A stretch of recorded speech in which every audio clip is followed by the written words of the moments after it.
Hey everyone, आज इस video में आपको मैं HTML स्टार्टिंग से लेके एंड तक जितना भी इसमें आपके पास जो बेसिक अंडरस्टैंडिंग है वो देने वाला हूँ। प्लस HTML में आपको करना क्या है, कैसे काम करता है HTML, कैसे आपको कोड लिखना होता है, कैसे आपकी वेबसाइट बनती है, उसका बेसिक स्ट्रक्चर किस तरीके से क्रिएट किया जाता है। आज इस वीडियो में मैं आपको पूरा बताने वाला हूँ। सारे के सारे कॉन्सेप्ट आपको HTML के क्लियर कर दूंगा। बेसिकली HTML कोई बहुत बड़ी लैंग्वेज नहीं है, बहुत आसान सी, बहुत इजी सी लैंग्वेज है, लेकिन इस वीडियो को आपको देखना बिल्कुल इम्पॉर्टेंट है, बनता है देखना, क्योंकि इस वीडियो में मैं आपको कुछ और एक्स्ट्रा चीज़ें भी बताने वाला हूँ, जैसे कि सेमेंटिक टैग्स क्या होते हैं, इमेज मैपिंग क्या होती है। बहुत अच्छी तरीके से मैं इस वीडियो में आपको ट्यूटोरियल दूंगा हाइपरटेक्स्ट मार्कअप लैंग्वेज का। तो ये आपकी वेब डेवलपमेंट सीरीज में वीडियो नंबर 1 है, जिसमें आपको 1 वीडियो कोर्सेज में आपको HTML, CSS, JavaScript, SQL, PHP सभी की इसी तरीके से प्रॉपर एक वीडियो के अंदर पूरा का पूरा कोर्स देने वाला हूँ।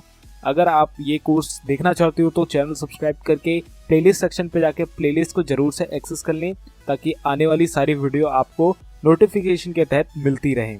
तो इस वीडियो में हम हाइपरटेक्स्ट मार्कअप लैंग्वेज का ट्यूटोरियल लेंगे। सभी के सभी टैग्स जो मैं इस वीडियो में आपको बताऊंगा, सारी की सारी चीट शीट टाइप की आपको एक लिस्ट में प्रोवाइड कर दूंगा, जो आप डिस्क्रिप्शन पर लिंक से जाके डाउनलोड कर सकते हैं और उसे नोट की तरह आप कंसिडर कर सकते हैं। जब भी आपको HTML में काम करना हो, जस्ट आप उसे एक बार फेर लें, उसको एक बार देख लें, तो आपको पूरा जो भी आप सीखते हो वो रिकॉल हो जाएगा। और इस वीडियो में आगे बढ़ने से पहले मैं आपको एक बात और बताना चाहता हूँ। अगर आप अभी तक अपने लिए एक कॉपी, एक पेन उठा के नहीं बैठे, तो काइंडली इस वीडियो को देखने से पहले मैं आपको अलर्ट देना चाहता हूं कि आप एक कॉपी, सेपरेट सी कॉपी जिसमें आप नोट्स के तौर पे उसे लें और एक पेन लें, ताकि इस वीडियो में जो जो इन्फॉर्मेशन मैं आपको देता हुआ चलूंगा उन सभी को आप नोट डाउन करते रहें। इट इज़ वेरी इंपॉर्टेंट अगर आप किसी भी चीज़ को सीखना चाहते हो, ताकि जब भी आप उसे देखो तो आपको आसानी से याद आ जाए कि ये चीज़ क्या थी। ओके, सो अब यहाँ पे अपनी इस वीडियो को हम स्टार्ट करेंगे। और सबसे पहले तो हम थोड़ा बहुत इंट्रोडक्शन ले लेंगे 2-3 मिनट के अंदर, एंड इसके बाद पूरा प्रैक्टिकल इस वीडियो में हम स्टार्ट करते हैं। So let's begin it.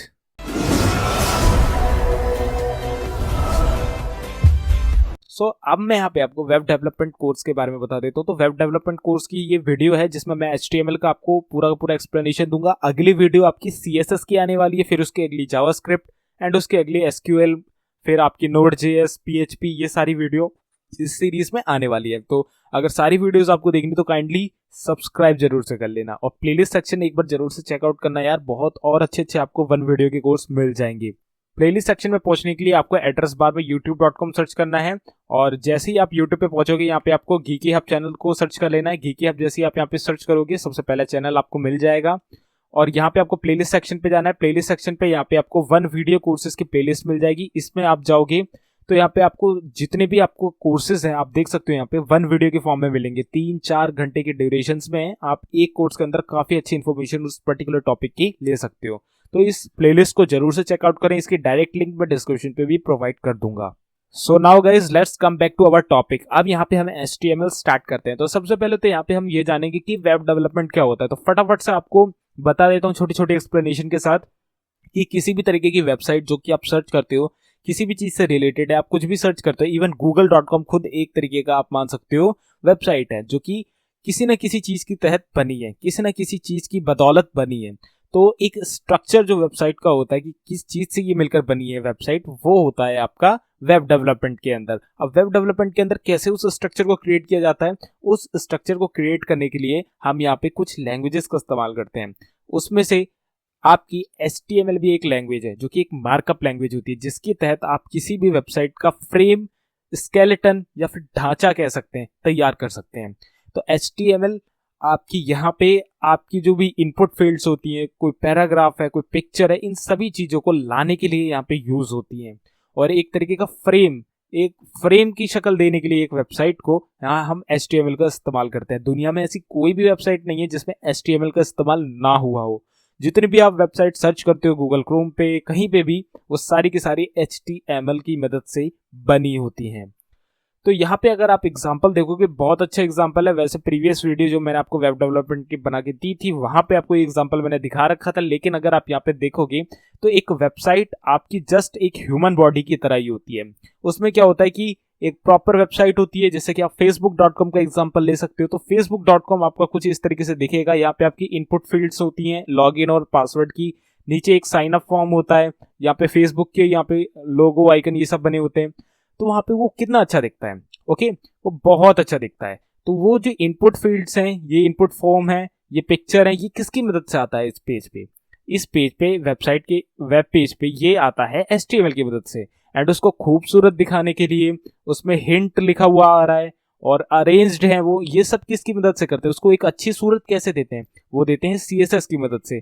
And यहाँ पे आप वो इनपुट करोगे और लॉगिन के बटन पे क्लिक करोगे तो लॉगिन, ये जो क्रेडेंशियल है कैसे गेन करेगा, ये सब आपका कहाँ से होगा, फंक्शनैलिटीज कहाँ से आएंगी, वो आएंगी जावास्क्रिप्ट से। जैसे कि एक बॉडी में एक फ्रेम, हमारी जो बॉडी का होता है वो बोन्स से बनता है, जैसे कि आपकी यहाँ पे बॉडी में आपका जो बोन्स है, फ्रेम है, स्केलेटन है, वो आप मान सकते हो वेबसाइट का HTML है, और वहीं आपकी जो स्किन है वो आप मान सकते हो वेबसाइट का CSS है, और वहीं पे जो आपकी मसल्स हैं, वीन्स है, नर्वस सिस्टम है, वो आप मान सकते हो वेबसाइट का जावास्क्रिप्ट है। तो ये आपका फ्रंट एंड डेवलपमेंट कहलाता है। वहीं अगर आप बैक एंड में बात करोगे तो वो सर्वर डेटाबेसेस से रिलेशन हो जाता है उसका। तो अभी हम उन सब चीज़ों में नहीं जाएंगे, अभी हम यहाँ पे HTML का लेने वाले हैं सारे ट्यूटोरियल, फिर अगली वीडियो में हम CSS लेंगे और उसके बाद हम जावास्क्रिप्ट लेंगे, फिर हम बैकएंड की तरफ मूव ऑन करेंगे। तो अभी सिर्फ HTML समझ लो, किसी भी वेब पेज को बनाने के लिए हम यहाँ पे HTML का इस्तेमाल करते हैं, फ्रेम देने के लिए HTML का इस्तेमाल करते हैं। यहाँ पे मैं आपको एक एग्जाम्पल दे देता हूँ कि HTML जो है, HTML से आप किस तरीके की वेबसाइट बना सकते हो, और वहीं CSS से उस वेबसाइट को आप किस तरीके की शक्ल दे सकते हो। ओके, मैं आपको दिखा देता हूँ। गाइस, मैं हूँ अपने ब्राउजर में, अगर मैं यहाँ पे google.com खोलूंगा, google.com, तो यहाँ google.com मैंने ओपन कर लिया है। अभी तो देखो ये कितना शानदार सा लग रहा है, क्योंकि यहाँ पे आपकी हर चीज अभी यूज है। यहाँ पे फ्रंट एंड में इसमें HTML भी यूज हो रही है, CSS भी यूज हो रही है। अगर मैं राइट क्लिक करके इंस्पेक्ट पे जाऊँ, और इंस्पेक्ट पे जाने के बाद इसमें जो भी CSS अटैच है वो हेड टैग के अंदर होती है। हेड टैग के अंदर जाके मैं इसकी सारी की सारी स्टाइल शीट्स हटा देता हूँ। देखो ये स्टाइल शीट मैंने हटा दी, और जो भी स्टाइल शीट्स है मैं इसके हटा देता हूँ। एक ये स्टाइल शीट देखो, ये भी हटा दी। तो बिना CSS के हमारा जो वेब पेज है वो कुछ इस तरीके से दिखेगा। सारे के सारे एलिमेंट हैं अभी इसमें, देखो यहाँ पे सर्च बार भी है, सर्च बार के बाद बटन भी हैं, बट और बाकी लिंक्स भी हैं, और भी सारी चीजें, इमेजेस भी हैं, और नीचे जो भी इन्फॉर्मेशन लिखे आ रही थी वो सारी इन्फॉर्मेशन है। लेकिन ये एक अच्छा तरीके से हमें नहीं दिख रही, डिस्प्ले अच्छे से नहीं हो रही है। तो इसी चीज को अच्छा करने के लिए हम यहाँ CSS का इस्तेमाल करते हैं। तो जब ये CSS इसमें लग जाती है तो ये कैसे बन जाती है, ये ऐसे बन जाती है।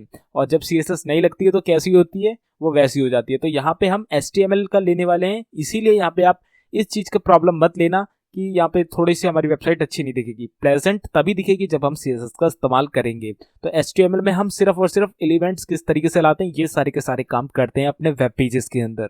तो यहाँ पे अपने HTML के बेसिक कॉन्सेप्ट का थोड़ा सा थ्योरेटिकल पार्ट 2 या 3 मिनट का देखते हैं, एंड इसके बाद अपनी कोडिंग स्टार्ट करते हैं। तो यहाँ पे सबसे पहले तो मैं आपको सिंटेक्स बता देता हूँ। HTML का सिंटेक्स क्या होता है, जैसे कि यहाँ पे हमारे पास टैग्स होते हैं। अब टैग्स होते हैं जिससे हम किसी भी पर्टिकुलर एलिमेंट को टारगेट कर सकते हैं, और टैग्स के साथ साथ यहाँ पे हमारे पास एक चीज और होती है जिसके थ्रू हम उस टैग की प्रॉपर्टी देते हैं, जिसे हम कहते हैं एट्रीब्यूट। अब एट्रीब्यूट आप एक टैग के अंदर मल्टीपल भी ले सकते हो, जैसे कि मैं आपको नीचे देखो एग्जांपल के साथ बता देता हूँ। यहाँ पे हमें एक वेब पेज पे एक इमेज लानी है, इमेज मतलब पिक्चर। अब पिक्चर लानी है तो उसके लिए IMG का टैग होता है, यानी इमेज टैग होता है। तो इमेज टैग हमने यहाँ ओपन करा, तो ये हो गया हमारा टारगेट करने के लिए किसी एलिमेंट को, यानी ये एक टैग कहलाएगा। वहीं इसका एट्रीब्यूट से हम इसकी प्रॉपर्टी दे सकते हैं। तो हमने इसको क्लास प्रोवाइड करी, क्लास से ये एक तरीके से आइडेंटिफाई होगा CSS में। अगर हम CSS में से टारगेट करेंगे तो क्लास के थ्रू ये आइडेंटिफाई होगा। तो इसकी कार्ड नाम की मैंने क्लास दे दी, तो ये एक एट्रीब्यूट हो गया। इसके बाद दूसरा एट्रीब्यूट मैंने सोर्स का बनाया। सोर्स से हमने इमेज की लोकेशन कहाँ पे है, कहाँ स्टोर है, वो लोकेशन किस नाम से है, वो लोकेशन मतलब इमेज, उसकी लोकेशन प्रोवाइड कर दी, SRC, ये दूसरा टैग हो गया। इसके बाद हमने तीसरा यहाँ पे एट्रीब्यूट बनाया इसी टैग के अंदर, ऑल्ट नाम का, यानी अल्टरनेट टेक्स्ट। अगर इमेज किसी भी कारणवश यहाँ पे लोड नहीं हुई तो वहां पे ये वाला एरर मैसेज शो करा दो, अल्टरनेट टेक्स्ट। ओके, तो यहाँ पे हमने 3 एट्रीब्यूट का इस्तेमाल करा एक टैग के अंदर। तो यही सिंटेक्स होता है HTML का। इसी तरीके से हमें किसी भी एलिमेंट को टारगेट करना पड़ता है और उसकी प्रॉपर्टीज प्रोवाइड करनी होती है और उसे अपने वेब पेज के अंदर लाना पड़ता है। आप इसमें विड्थ, हाइट ये भी दे सकते थे, और भी बहुत सारी चीजें होती हैं दे सकते थे, लेकिन ज्यादातर हम जो प्रॉपर्टीज होती हैं वो CSS में यूज करते हैं। ये तो बस एक तरीके का आप मान सकते हो, क्लास देने के लिए हम यहाँ पे एट्रीब्यूट्स का इस्तेमाल कर सकते हैं, सोर्स देने के लिए एट्रीब्यूट का इस्तेमाल कर सकते हैं, और अल्टरनेट टेक्स्ट देने के लिए इस्तेमाल कर सकते हैं। विड्थ, हाइट ये सब आप अगर CSS से दोगे तो वो एक अच्छी प्रैक्टिस यहाँ पे कहलाती है। आई होप आपको सिंटेक्स पता चल गया होगा। इसी के साथ साथ मैं आपको यहाँ पे बता देता हूँ, हमारे HTML में 2 तरीके के टैग्स होते हैं। एक होते हैं जिनको हमें क्लोज भी करना होता है और एक होता है जिन्हें हमें यहाँ पे क्लोज नहीं करना होता है। जैसे कि यहाँ पे अगर आप IMG टैग की बात करोगे तो इमेज टैग को आपको क्लोज करने की कोई भी जरूरत नहीं होती। वहीं अगर हम पैराग्राफ जैसे टैग की बात करेंगे जिसमें हमें पैराग्राफ लिखना है या फिर और कोई ऐसे टैग, तो उन्हें हमें क्लोज भी करना होता है। क्लोज कुछ इस तरीके से करेंगे, जब भी हम पैराग्राफ को ओपन करेंगे पैराग्राफ बीच में लिख लेंगे और क्लोज करने के लिए दोबारा से टैग ओपन करके और इस तरीके का यहाँ पे बैकस्लैश लगा के और उस पैराग्राफ को क्लोज कर देंगे। तो कुछ केसेस में आपको टैग्स को क्लोज करना होता है, कुछ केसेस में नहीं करना होता। तो ये टैग के ऊपर डिपेंड करता है कि वो किस तरीके का टैग है। प्लस यहाँ पे आप इस तरीके से भी क्लोज कर सकते हो, वहीं अगर आप इस तरीके से भी क्लोज करना चाहो तो इस तरीके से भी क्लोज कर सकते हो। यहाँ पे आप अपना काम कर सकते हो जो भी करना चाहो। तो ये दो तरीके की क्लोजिंग टेक्निक होती है। तो यहाँ पे आपके दो तरीके के टैग्स होते हैं, एक क्लोज वाले, एक बिना क्लोज वाले। सिंटेक्स कैसा होता है HTML का ये आपको क्लियर हो गया होगा। तो यही होता है आपका HTML। तो अब यहाँ पे हम HTML वेब पेज का जो बेसिक सिंटेक्स है, स्टार्ट कैसे होती है HTML, कैसे हम एलिमेंट्स को टारगेट करते हैं, कैसे हम वेब पेज बनाते हैं, सेव करते हैं, ये सारी अब मैं यहाँ पे आपको पूरी की पूरी इन्फॉर्मेशन देने वाला हूँ विद प्रैक्टिकली। सो अब बिना ज्यादा टाइम वेस्ट करे let's proceed forward to the coding and let's get started. So guys मैं आ गया हूँ डेस्कटॉप स्क्रीन पे। मैं अपने ब्राउजर पे जाऊंगा और ब्राउजर पे जाने के बाद मैं सबसे पहले तो यहाँ एक टेक्स्ट एडिटर डाउनलोड करूंगा। टेक्स्ट एडिटर के अंदर ही हम यहाँ पे कोड लिखते हैं। हम यहाँ पे विंडोज का नोटपैड भी यहाँ पे इस्तेमाल कर सकते हैं, लेकिन नोटपैड में क्या है कि आप यहाँ पे जो भी कोड लिखोगे वो आप ऐसे मैनुअली आपको पूरा का पूरा लिखना पड़ेगा ऐसे की, ठीक है। तो यहाँ पे हम क्या करते हैं, यहाँ पे एक अच्छी तरीके के एक इन्वायरमेंट का इस्तेमाल करते हैं जहाँ पे एक अच्छा लुक मिले, एक अच्छा वहाँ पे हमें सपोर्ट मिले, कुछ एडवांटेजेस मिले। जैसे कि हम यहाँ पे HTML जैसे ही लिखे तो हमें यहाँ पे रिकमेंडेशन मिल जाए और हम ऑटो फिल कर दें उसे। इस तरीके के एडवांटेजेस के लिए हम यहाँ पे एक टेक्स्ट एडिटर का इस्तेमाल करते हैं। तो यहाँ पे लॉट्स ऑफ टेक्स्ट एडिटर यहाँ पे अवेलेबल है मार्केट में, जिसकी मदद से आप यहाँ पे HTML का कोड लिख सकते हो। जैसे कि आपने एटम सुना होगा, ब्रैकेट सुना होगा, नोटपैड प्लस प्लस सुना होगा, और भी बहुत सारे हैं। तो आप जो भी आपको अच्छा लगता हो वो आप यहाँ पे डाउनलोड कर सकते हैं। लेकिन यहाँ पे हम मॉडर्न अप्रोच के तहत यहाँ पे माइक्रोसॉफ्ट का विजुअल स्टूडियो कोड डाउनलोड करने वाले हैं, क्योंकि मैं भी इसे ही यूज करता हूँ। बहुत ही अच्छा है, यहाँ पे इसका एनवायरनमेंट हमें मिल जाता है, बहुत एडवांटेजेस मिल जाते हैं, शॉर्टकट्स मिल जाते हैं। तो हम यहाँ पे विजुअल स्टूडियो कोड का इस्तेमाल करेंगे। तो मैं यहाँ लिखूंगा विजुअल स्टूडियो कोड डाउनलोड। तो यहाँ पे विजुअल स्टूडियो कोड डाउनलोड लिखते हैं, यहाँ पे हमारे पास code.visualstudio.com की वेबसाइट आ जाएगी। इस पे हम क्लिक करेंगे। आप जो भी जिस भी वर्जन पे हो, आप लिनक्स में हो, मैक में हो, विंडोज में हो, 64 बिट आपका सिस्टम है, 32 बिट सिस्टम है, अकॉर्डिंग टू योर नीड आप यहाँ से इसे डाउनलोड कर सकते हो। मेरा 64 बिट विंडोज के अंदर है तो मैं 64 बिट को डाउनलोड कर लेता हूँ। यहाँ पे मेरा जो VS कोड है वो इंस्टॉलेशन इसका मतलब डाउनलोड इसका स्टार्ट हो चुका है। डाउनलोड होने के बाद हम इसे इंस्टॉल कर सकते हैं।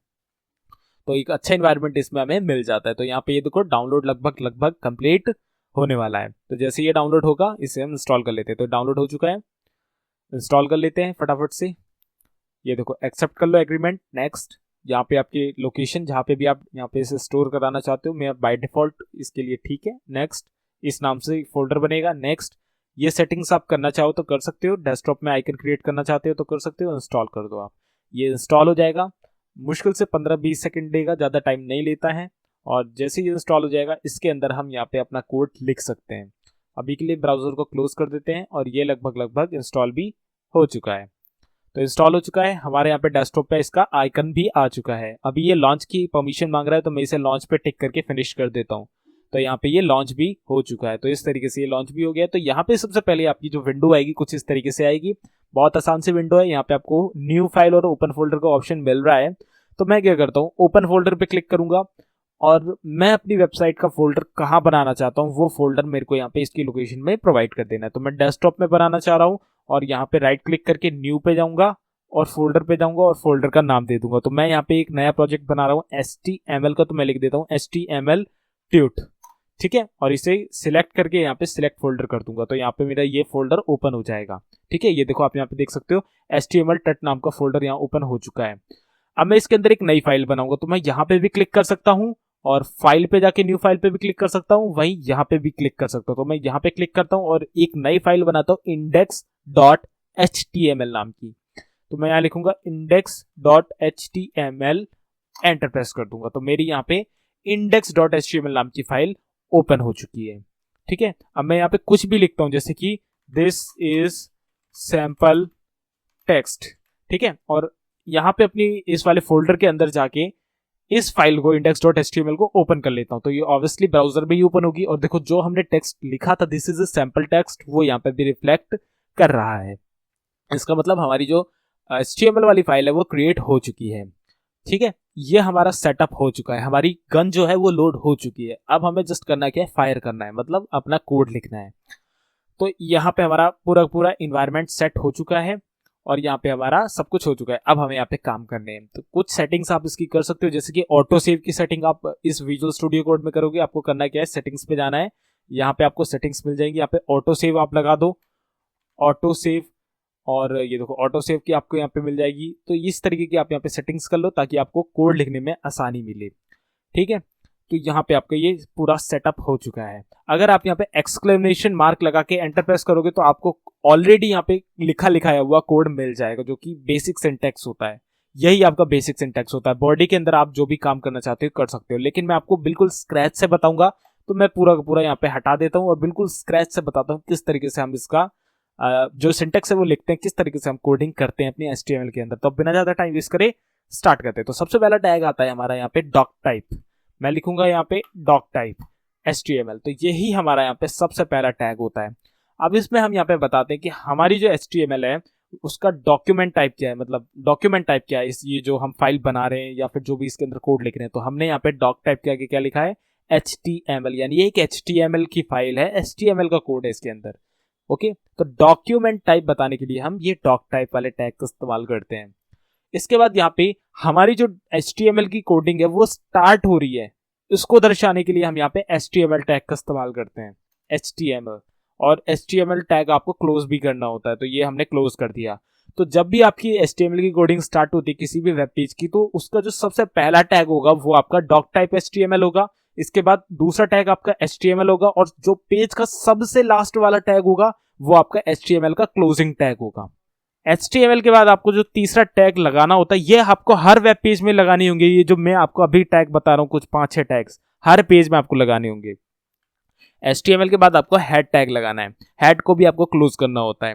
हेड के अंदर आप और भी बहुत सारे टैग्स इस्तेमाल कर सकते हो, जैसे कि आपको पेज का टाइटल देना है, तो उसके लिए आप यहाँ पे टाइटल टैग का इस्तेमाल कर सकते हो। मैं लिखूंगा टाइटल, और टाइटल के अंदर जो भी मैं टाइटल दूंगा, जैसे कि this is basic understanding of HTML by geeks. ठीक है, मैंने ये इसका टाइटल दे दिया पेज का। अगर मैं अपने वेब पेज पे जाके इसे रिफ्रेश करूं, ये रहा रिफ्रेश का बटन, तो आप यहाँ पे ऊपर देख सकते हो दिस इज बेसिक अंडरस्टैंडिंग, ये ऊपर आपका लिखा हुआ आ रहा है। तो यही टाइटल होता है, यही वेब पेज का टाइटल होता है। जब भी सर्च करते हो आप मोबाइल फोन पे, तो ऊपर एक इस तरीके की यहाँ पे इन्फॉर्मेशन लिखी आती है ना, वो टाइटल के अंदर आप देते हो अपने वेब पेज में। तो ये टाइटल का टैग होता है। इसके बाद हेड के अंदर आपके और भी टैग्स आते हैं, जैसे कि मेटा डाटा इन्फॉर्मेशन के टैग आते हैं। तो मेटा डाटा इन्फॉर्मेशन के लिए आपको यहाँ पे लिखना पड़ेगा मेटा। आप जैसे यहाँ पे मेटा लिखोगे, स्पेस दोगे, यहाँ पे आपको लैंग्वेज सेट करनी है, अपने वेब पेज की बतानी है, इंटरनेट मतलब जो भी सर्च इंजन है कि हमारी जो वेबसाइट है वो इस लैंग्वेज में। तो आप यहाँ पे मेटा टैग के अंदर लैंग्वेज इनपुट कर सकते हो। आपको करना क्या है, मेटा टैग है, एट्रीब्यूट लगाना है लैंग का, लैंग एट्रीब्यूट आपने लगा दिया। यहाँ पे सेट कर दो अपनी जो लैंग्वेज है उसके आगे के 2 वर्ड्स, जैसे हिंदी है तो HI और इंग्लिश है तो EN। तो इस तरीके से आपको ये लैंग्वेज के मेटा इन्फॉर्मेशन अपनी वेबसाइट के बारे में देनी है। अब जैसे कि ये मेटा डाटा इन्फॉर्मेशन होती क्या है, ये आपको अभी समझ नहीं आ रही होगी, तो मैं बता देता हूँ कैसे समझ आएगी आपको। अगर मैं यहाँ पे जाऊँ और मैं कुछ भी खोल लेता हूँ, जैसे google.com भी खोल लेता हूँ, google.com, मैंने google.com खोली, राइट क्लिक करूंगा, इंस्पेक्ट पे जाऊंगा। इंस्पेक्ट पे जाने के बाद अगर मैं सबसे ऊपर जाऊं तो देखो आपको क्या देखने को मिल रहा है, डॉक टाइप HTML देखने को मिल रही है, बिल्कुल। इसके बाद आपको HTML का टैग देखने को मिल रहा है, ये आइटम स्कोप, आइटम टाइप, ये इन्फॉर्मेशन आपको देनी है तो आप दे सकते हो, नहीं देनी तो कोई इंपॉर्टेंट चीज नहीं है। और इसके आगे आप देख सकते हो लैंग आपको देखने को मिल रहा है, ऐसा भी आप देख सकते हो। वहीं हेड के अंदर आप जाओगे तो यहाँ पे आपको मेटा में कैरेक्टर सेट्स भी देखने को मिलता है, अभी कैरेक्टर सेट आपको बताऊंगा क्या होता है। और यहाँ पे मेटा के और भी टैग्स देखने को मिलते हैं, तो यहीं पे आप अपनी जो लैंग्वेज है उसे भी सेट कर सकते हो। ओके, यही चीज होती है मेटा डाटा इन्फॉर्मेशन। अब इसके बाद यहाँ पे मैं आपको कैरेक्टर सेट बता देता हूँ। दोबारा से मेटा लिखूंगा, स्पेस दूंगा, कैर सेट लिखूंगा और यहाँ पे लिख दूंगा UTF-8, आप -16 भी दे सकते हो। अब देखो कैरेक्टर सेट आपका क्या होता है, कैरेक्टर सेट होता है कि आप अपने वेब पेज में किन किन चीज़ों का इस्तेमाल कर रहे हो। आप सिंबल्स का इस्तेमाल कर रहे हो, A to Z जो भी आपके अल्फ़ाबेट है उनका इस्तेमाल कर सकते हो, नंबर का इस्तेमाल कर रहे हो। तो वही कैरेक्टर सेट को दिखाने के लिए, हाँ भाई इस इनकोडिंग के हम कैरेक्टर सेट यहाँ पे इस्तेमाल कर रहे हैं, हमें ये अपने वेब पेज पर टैग लगाना होता है। ठीक है, तो ये चीज़ें हम मल्टीपल चीज़ें अल्फ़ा न्यूमेरिकल चीज़ों का इस्तेमाल कर रहे हैं विद सिंबल्स इमोजी, ये सब वेब पेज को बताने के लिए हम यहाँ पे इस टैग का इस्तेमाल करते हैं। तो लैंग्वेज सेट करना और क्या क्या चीज़ें इस्तेमाल कर रहे हैं, इनकोडिंग क्या इस्तेमाल कर रहे हैं, वो बताने के लिए मेटा इन्फॉर्मेशन हमने दे दी। इसी के साथ साथ अगर आप किसी भी वेबसाइट को सर्च करते हो, जैसे कि मैं यहाँ पे सर्च करता हूँ यूज्ड कार्स इन गाजियाबाद, ठीक है, मैं ये सर्च करता हूँ तो यहाँ पे मेरे को बहुत सारी इन्फॉर्मेशन देखने को मिल रही है। अब देखो यहाँ पे मैं किसी भी रैंडम वेबसाइट की लिंक का यहाँ पे एग्जांपल ले लेता हूँ, जैसे कि ये है, तो ये used cars in Ghaziabad second hand cars for sale, ये जो आपको ऊपर दिख रहा है ये होता है टाइटल। अगर मैं इसे ओपन करूंगा तो यहाँ पे आप ऊपर देखोगे जहाँ पे हमने this is under basic understanding लिखा था, यहाँ पे ऊपर वही लोड होने लगेगा, ये जो लिंक पे लिखा हुआ है। तो ये इसका मतलब क्या है, ये आपका टाइटल है पेज का, जो कि हमने इस तरीके से दिया था टाइटल टैग के अंदर। तो ये तो आपको समझ में आ गया। तो आपकी वेबसाइट जब भी गूगल पे रैंक करेगी, जो आप टाइटल टैग के अंदर दोगे इन्फॉर्मेशन, वो कैसे कहाँ पे आएगी, यहाँ पे लिखी हुई आएगी। इसके बाद यहाँ पे आप देख सकते हो एक पूरा का पूरा डिस्क्रिप्शन लिखा हुआ आ रहा है, फिर नीचे यहाँ पे बाई सर्टिफाइड कार्स और वहाँ पे एक लिंक आ रही है, फिर सेल योर कार, फिर उसमें एक लिंक आ रही है। तो ये इन्फॉर्मेशन भी आप जो वेब पेज अपनी वेबसाइट को प्रोवाइड करते हो, कहाँ से प्रोवाइड करते हो, मेटा के टैग की इन्फॉर्मेशन प्रोवाइड करते हो। अगर मैं यहाँ पे लिख दूँ मेटा का टैग ओपन करके, मेटा स्पेस नेम में मैं दे दूं डिस्क्रिप्शन, और डिस्क्रिप्शन के बाद मैं स्पेस लगाऊं यहीं पे और लिख दूं कंटेंट, और कंटेंट के अंदर मैं प्रोवाइड कर दूं this is basic understanding video of HTML, ठीक है। तो ये जब भी मेरी वेबसाइट कोई सर्च करेगा तो ये जो टाइटल टैग है वो बिल्कुल टॉप में, जो टैब के टॉप में आता है वहां जाएगा, प्लस जो सर्च रिजल्ट है वहां पे भी यही शो करेगा, और उसके जस्ट नीचे कौन सी इन्फॉर्मेशन शो करेगी, जहां पे अभी ये इन्फॉर्मेशन शो कर रही है यूज्ड कार्स इन गाजियाबाद, यहाँ पे क्या शो करेगा, ये जो मैंने डिस्क्रिप्शन वाले नेम के अंदर कंटेंट लिखा है ये। इसी के साथ साथ अगर आपको यहाँ पे मल्टीपल लिंक्स लगानी है, जैसे बाय सर्टिफाइड कार्स और ये सारी इन्फॉर्मेशन लगानी है, तो आप और नए टैग्स लगा सकते हो। जैसे कि मैं लिखूंगा दोबारा से मेटा, मैं यहाँ पे ऑथर देना चाहता हूँ वेबसाइट का, तो मैं ऑथर दे सकता हूँ। तो ऑथर देने के लिए मैं यहाँ पे लिखूंगा प्रॉपर्टी भी लिख सकते हो, नेम भी लिख सकते हो, नेम, और मैं लिखूंगा ऑथर, और ऑथर का नाम, जैसे कंटेंट के अंदर ऑथर का नाम, जैसे कि मैं दे देता हूँ रस्किन बॉन्ड, मतलब जो भी वेबसाइट, जिसकी भी वेबसाइट है उसका नाम दे देना है। तो इस तरीके से आप एक ही मेटा टैग में, मतलब एक ही मेटा टैग की इंफॉर्मेशन के साथ साथ आप मल्टीपल टैग्स भी दे सकते हो। जैसे कि मैं ऑथर के साथ साथ देना चाहता हूँ लोकेशन कहाँ पे है भाई, लोकेशन है जैसे रशिया है, ठीक है।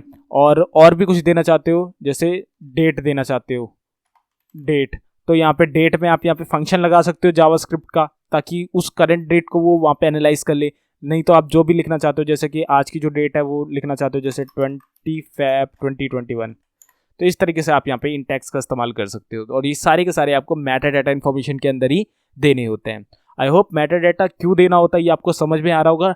वेबसाइट SEO यानी सर्च इंजन ऑप्टिमाइजेशन के लिए, ताकि आपकी वेबसाइट रैंक करे, आपको ये मेटा डाटा इन्फॉर्मेशन वाले ज़्यादा से ज़्यादा टैग्स आपको यहाँ पे अपनी वेबसाइट के वेब पेजेस में प्रोवाइड करने होते हैं। इसी से आपकी रैंकिंग होती है, SEO बनता है, ठीक है। तो ये इन्फॉर्मेशन आपको बेसिक्स आनी ही आनी चाहिए। तो टाइटल टैग आपको दे दिया। अब मैं यहाँ पे आपको स्टाइल और स्क्रिप्ट के बारे में बता सकता था, लेकिन अभी मैं आपको यहाँ पे सिर्फ और सिर्फ लिंक करना बता देता हूँ, किस तरीके से लिंक करी जाती है। अगर आपके पास कोई CSS की फाइल है, आप CSS यहाँ पे यूज कर रहे हो, तो इस CSS को लिंक करने के लिए आप यहाँ पे लिंक टैग का इस्तेमाल करते हो। लिंक लिखोगे, REL लिखोगे, रिलेशन लिख के यहाँ पे लिख दोगे स्टाइल शीट, और फिर बाहर निकल के स्पेस दोगे, और यहाँ पे उसके सोर्स दे दोगे। जैसे कि मैं SRC नहीं, href में आपका हाइपर रेफरेंस कहलाता है, और REL आपका रिलेशन कहलाता है। रिलेशन है इसका स्टाइल शीट, और href यानी उसका हाइपर रेफरेंस, यानी उसकी लोकेशन का है, जो भी लोकेशन है, कोई लिंक है कहीं अपलोड है तो वहाँ की लिंक, अगर आपके सिस्टम के अंदर है तो उस पर्टिकुलर जगह की लोकेशन। जैसे मेरा style.css नाम की वो फाइल है, तो मैं इस तरीके से उसे लिंक कर सकता हूँ।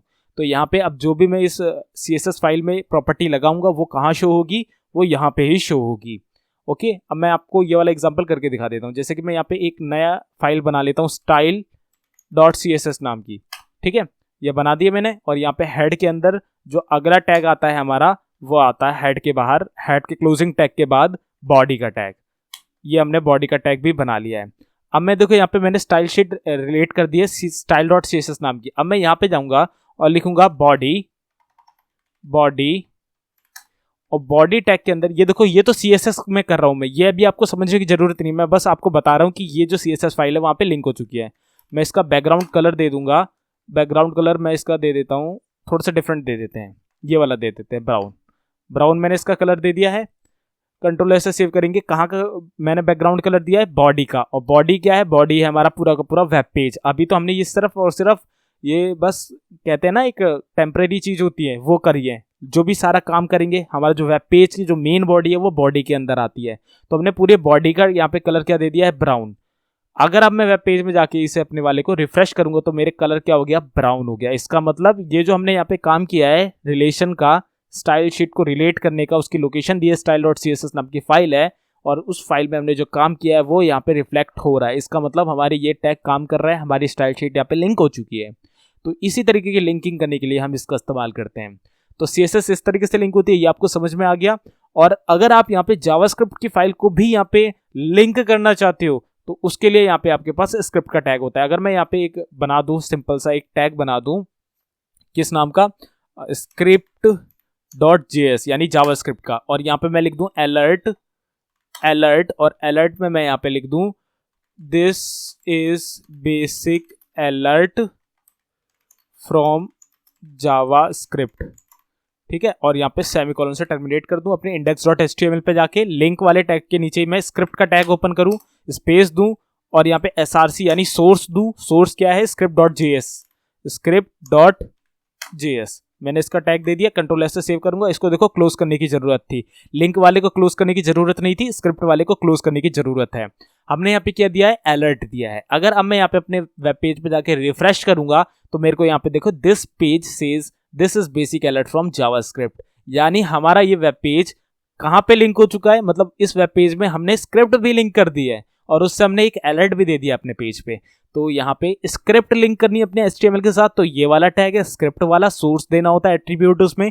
स्टाइल शीट लिंक करनी है तो लिंक का टैब है, रिलेशन बताना होता है, एंड इसके बाद हाइपर रेफरेंस देना होता है और उसकी लोकेशन देनी होती है।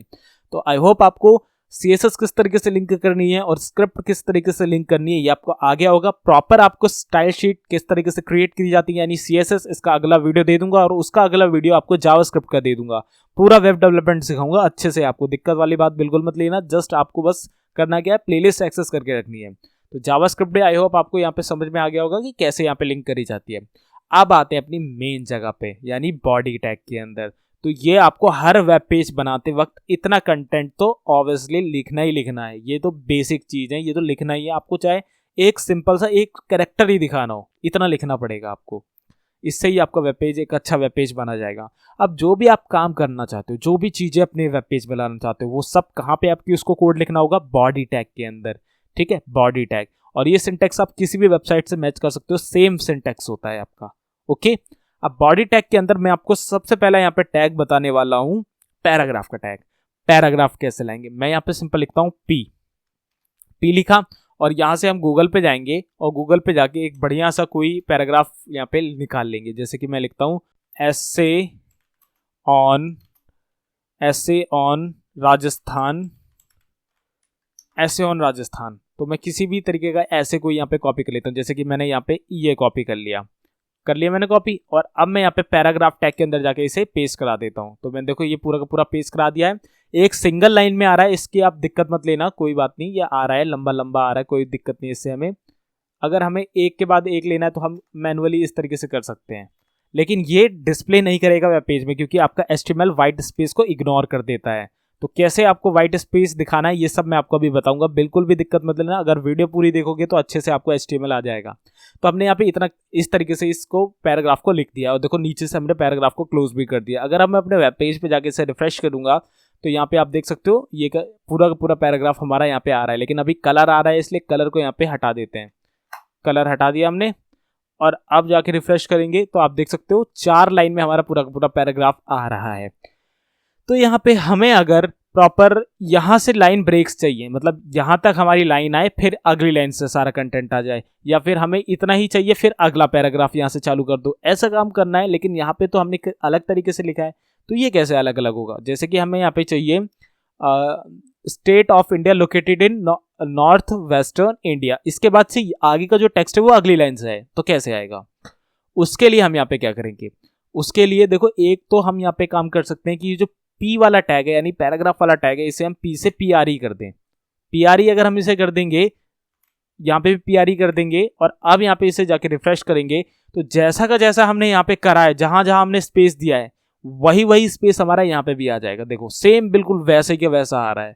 लेकिन अगर हम यहाँ पे इस तरीके से ना करके मैनुअली ही करना चाहें, मैनुअली मतलब हम अपना जहां पे स्पेस देना चाहते हैं वहीं पे देना चाहें, जैसे यहाँ से अगली लाइन पे आ जाए, तो उसके लिए हम ब्रेक टैग का इस्तेमाल करते हैं। तो यहाँ पे देखो नॉर्थ वेस्टर्न इंडिया, इसके बाद से यहाँ से आपका अगली लाइन से आना चाहिए था ना, मैं यहाँ पे ब्रेक टैग का इस्तेमाल करूंगा, लिखूंगा बी आर।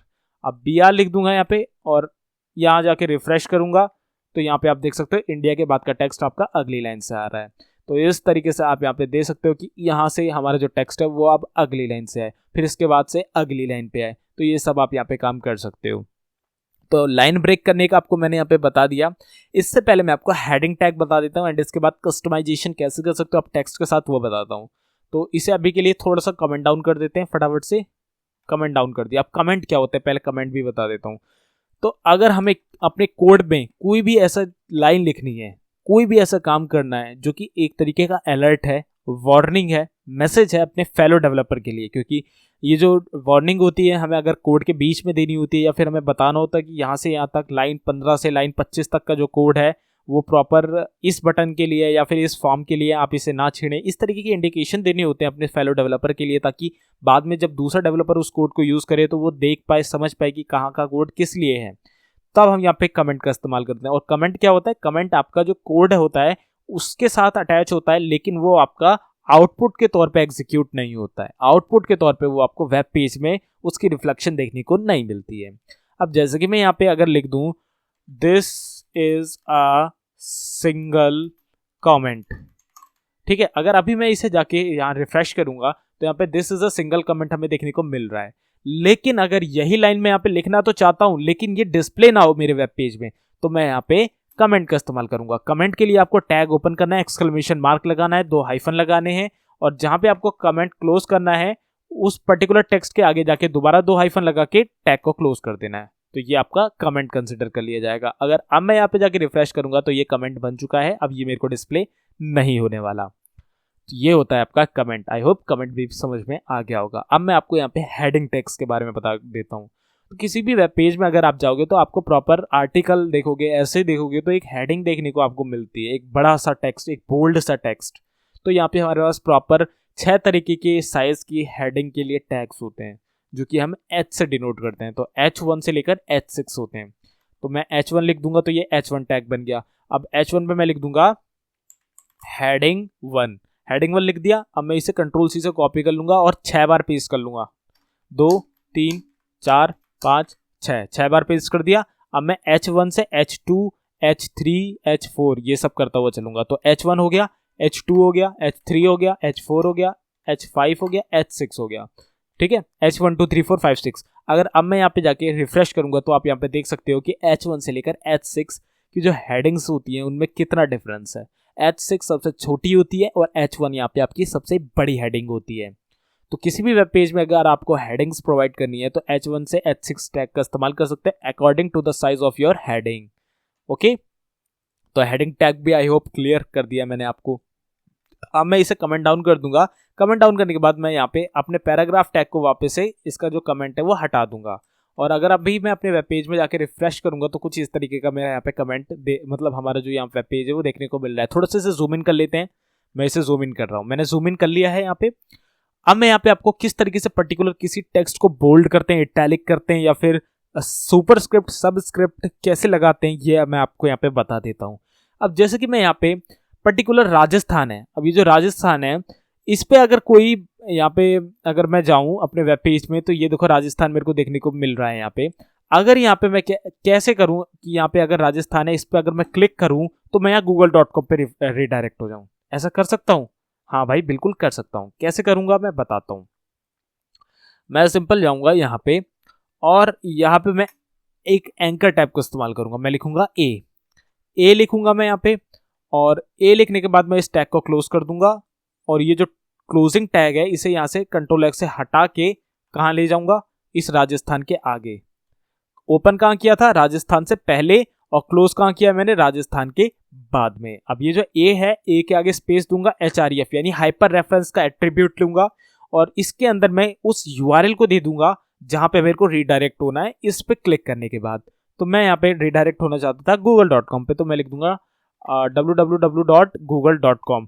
और एक अच्छी प्रैक्टिस है अगर आप www के आगे https:/2 लगाएं, ठीक है, एक अच्छी प्रैक्टिस होती है ये।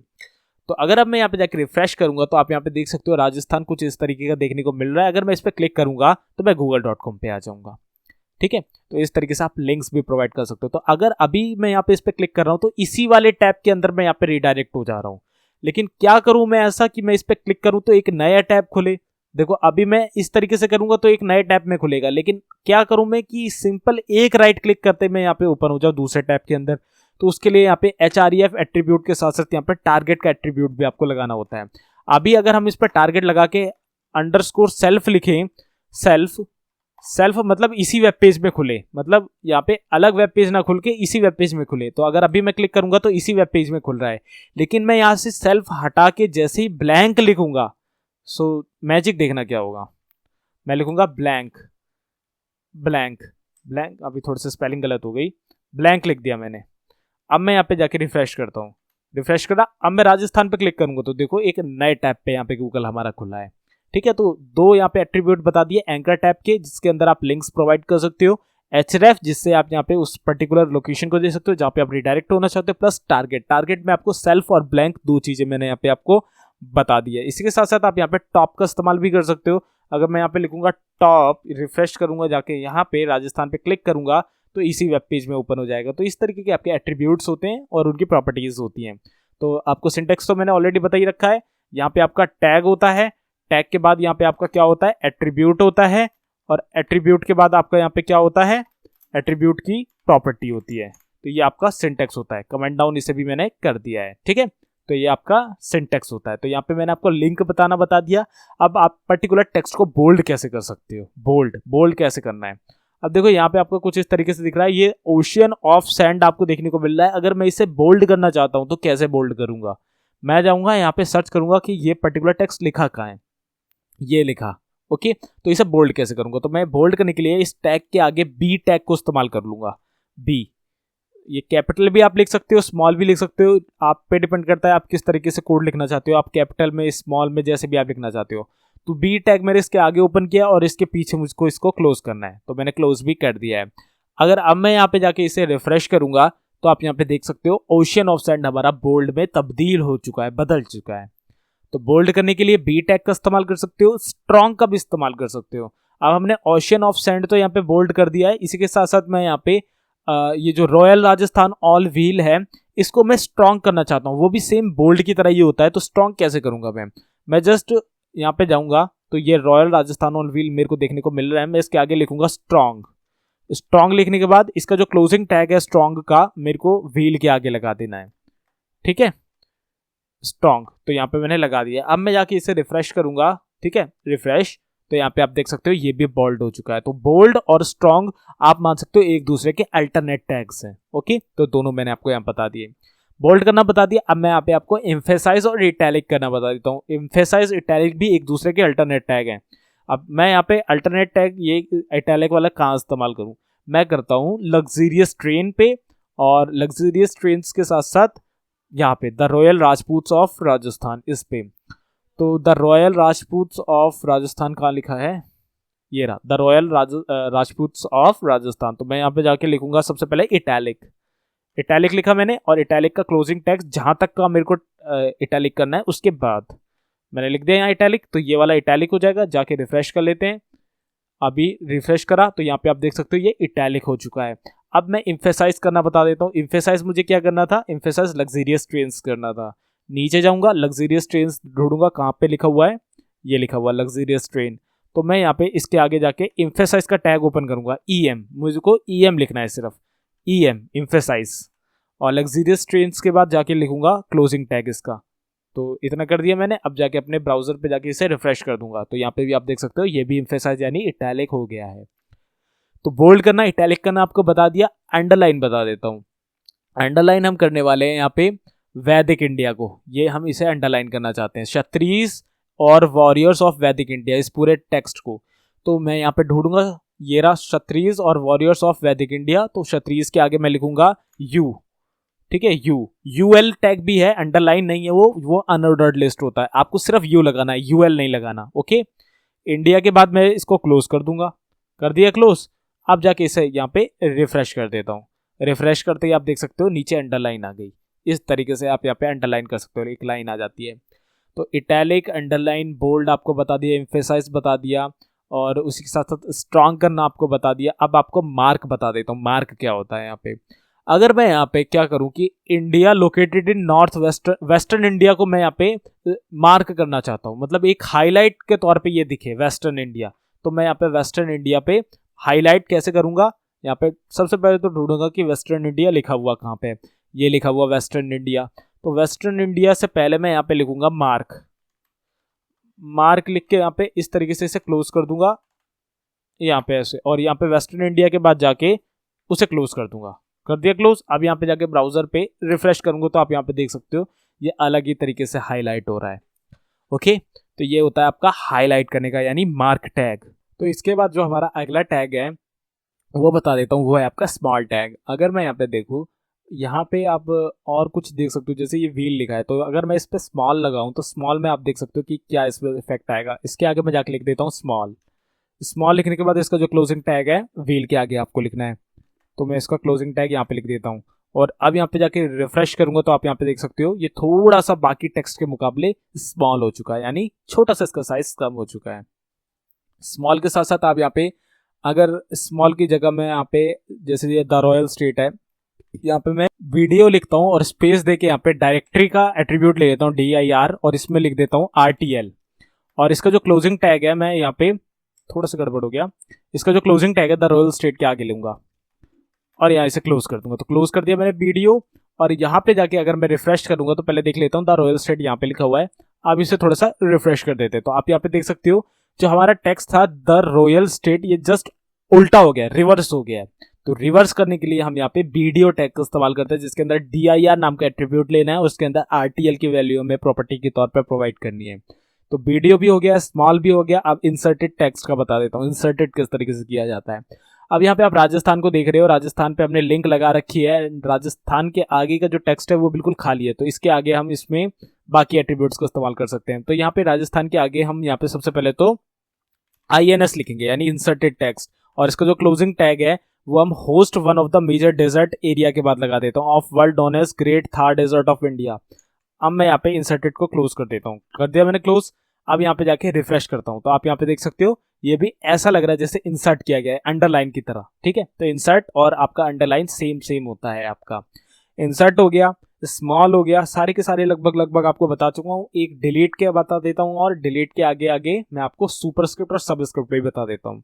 तो डेजर्ट वाइल्ड एनिमल्स को हम यहाँ पे डिलीट कर देते हैं। डिलीट मतलब कांटा लगा देंगे हम इस पे, कांटा मतलब ये टेक्स्ट यहाँ से हटा देना चाहते हैं हम इस तरीके से।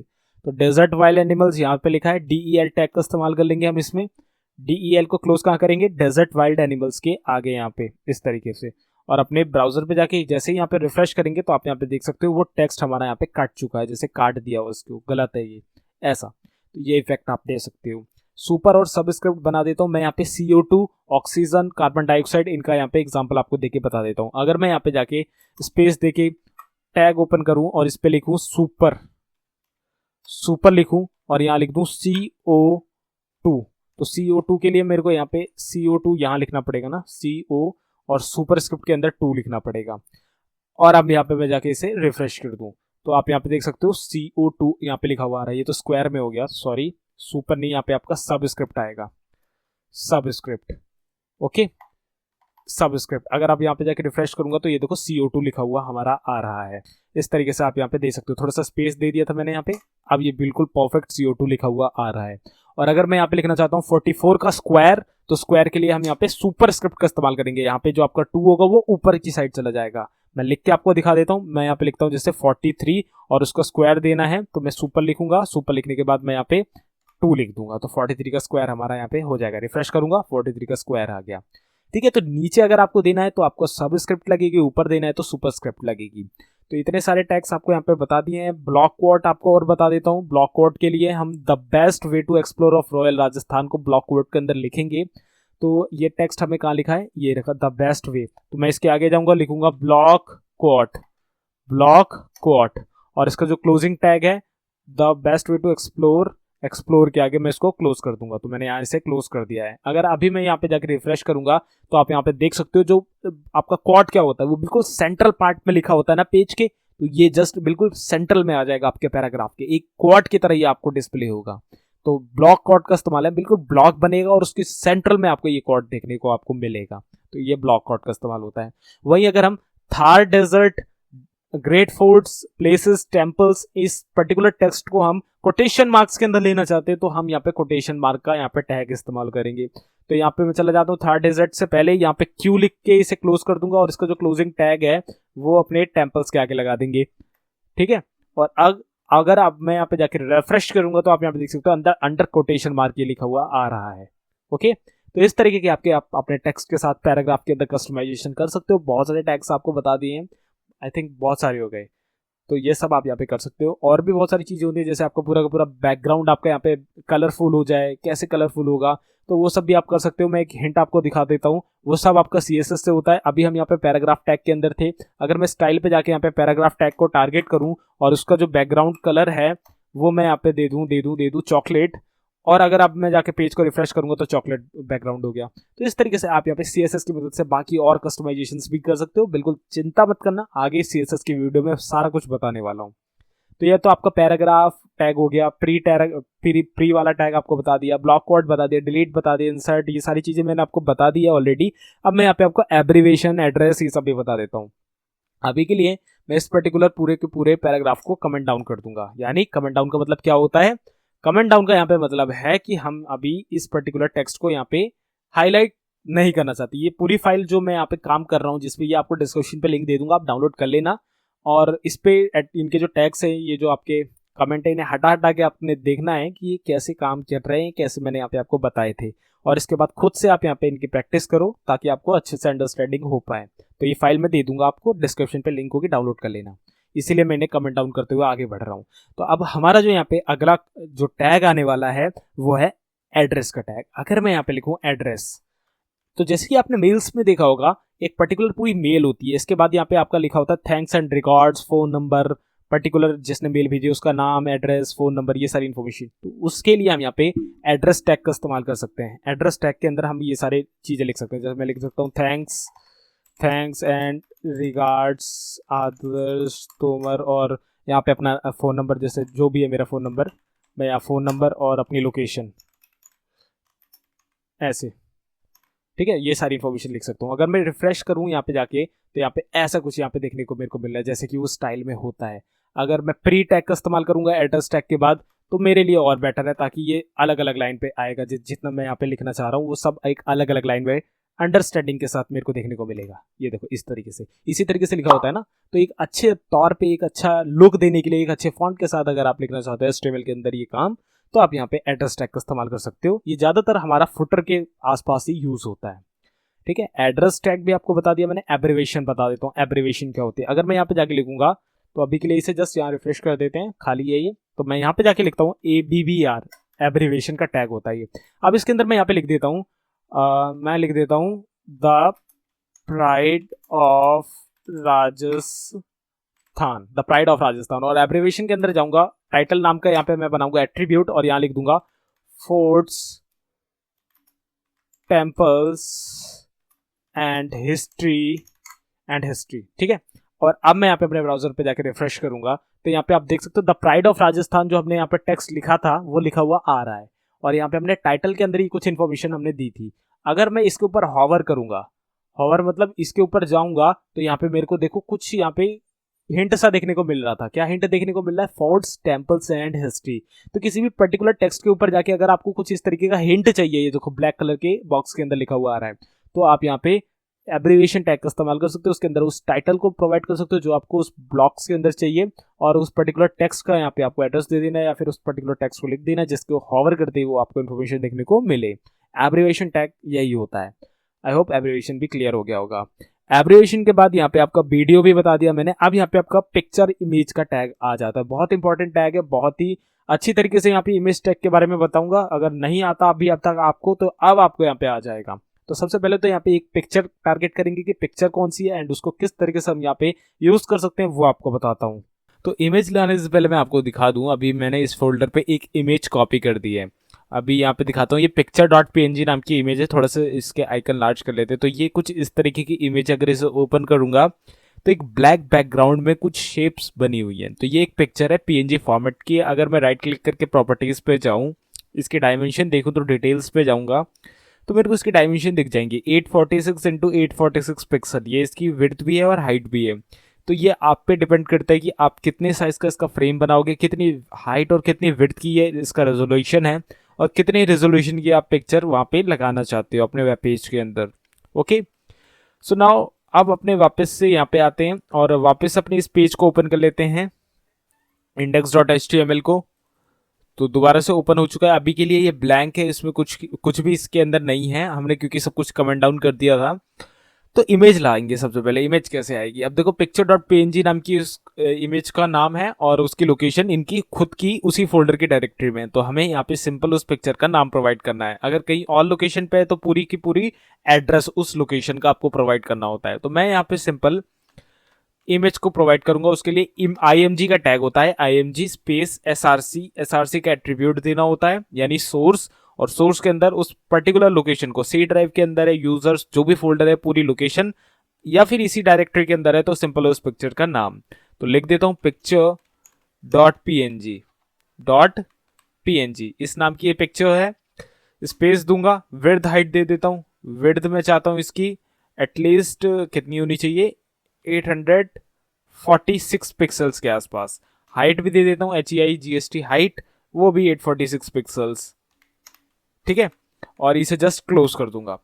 क्लोज करने के बाद अपने वेब पेज पे जाके रिफ्रेश करूंगा तो यहाँ पे मेरी जो पिक्चर है उस रेजोल्यूशन के साथ यहाँ पे आ जाएगी।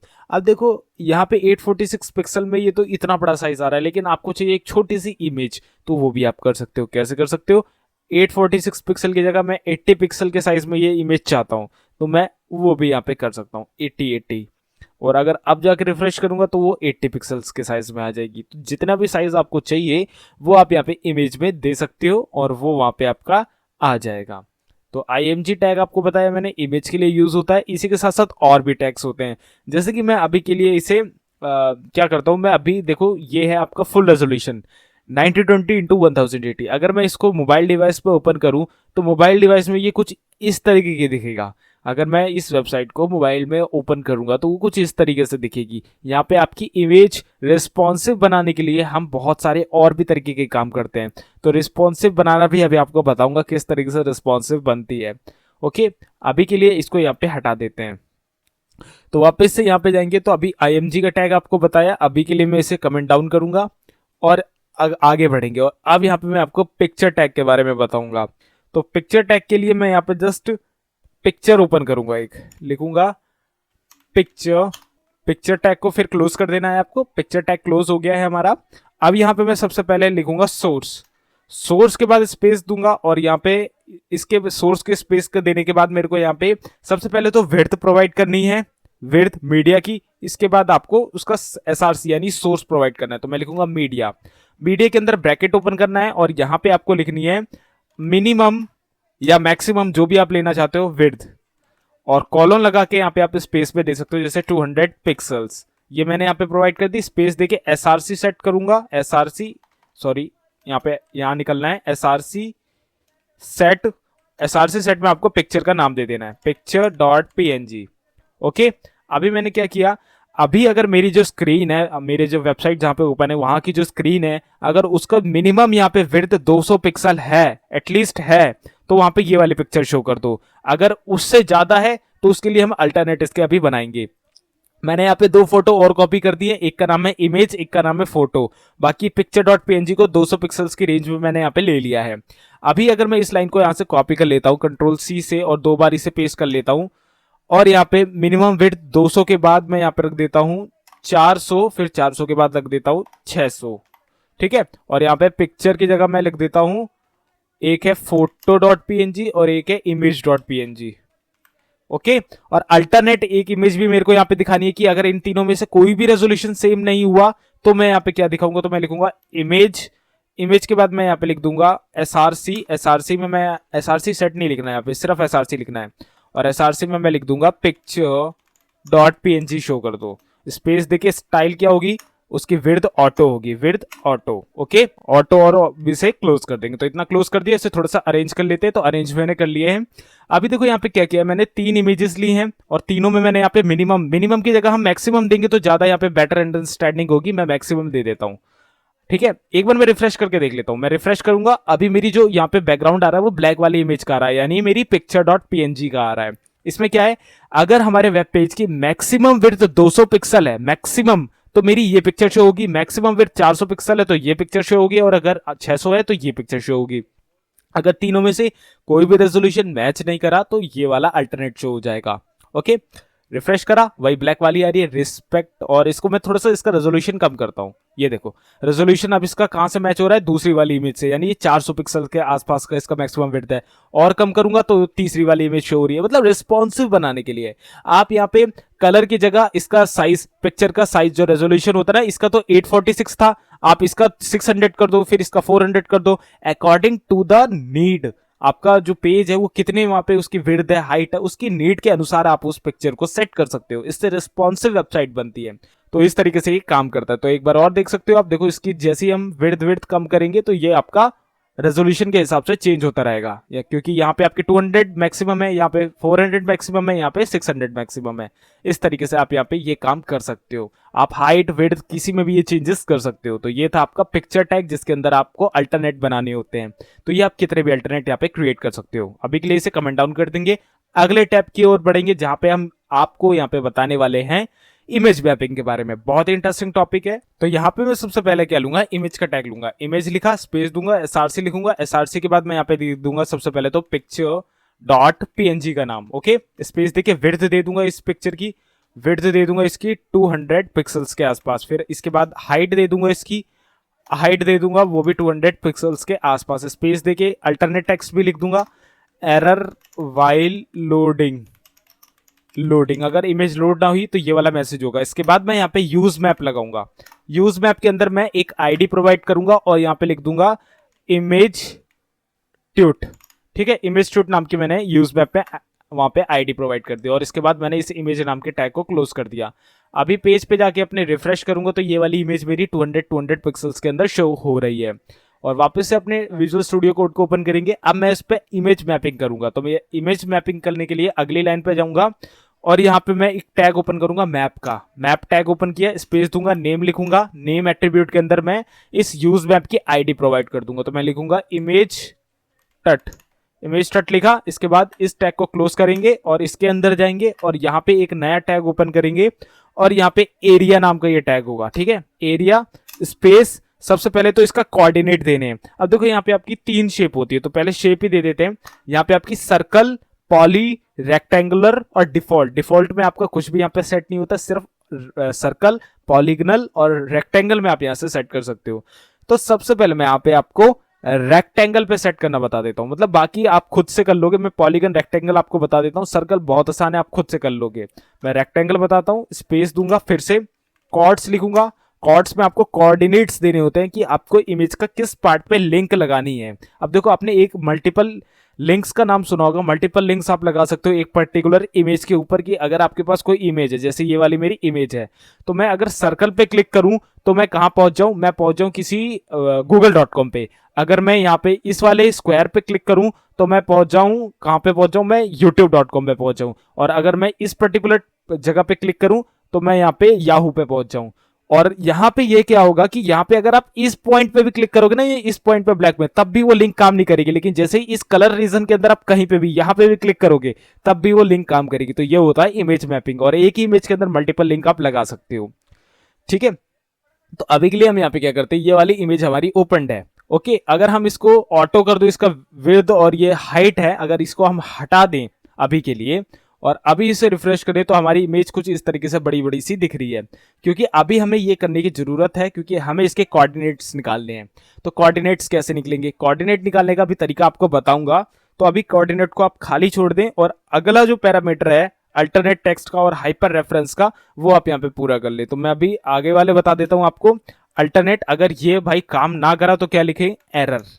ठीक है, एरर आप डिफाइन कर सकते हैं। इसके बाद हाइपर रेफरेंस, हाइपर रेफरेंस में आप वो लोकेशन दे सकते हो जहां पे उस पर्टिकुलर क्लिक के बाद आपको रिडायरेक्ट करना है। जैसे कि मेरे को सबसे पहले www डॉट एक काम करते हैं bing.com पे मैं इसको यहाँ पे रिडायरेक्ट कर दूंगा। किस चीज को, रेक्टेंगल पे क्लिक करने के बाद। तो इसको यहाँ पे क्लोज कर देते हैं। अब इसके कोऑर्डिनेट्स देने हैं।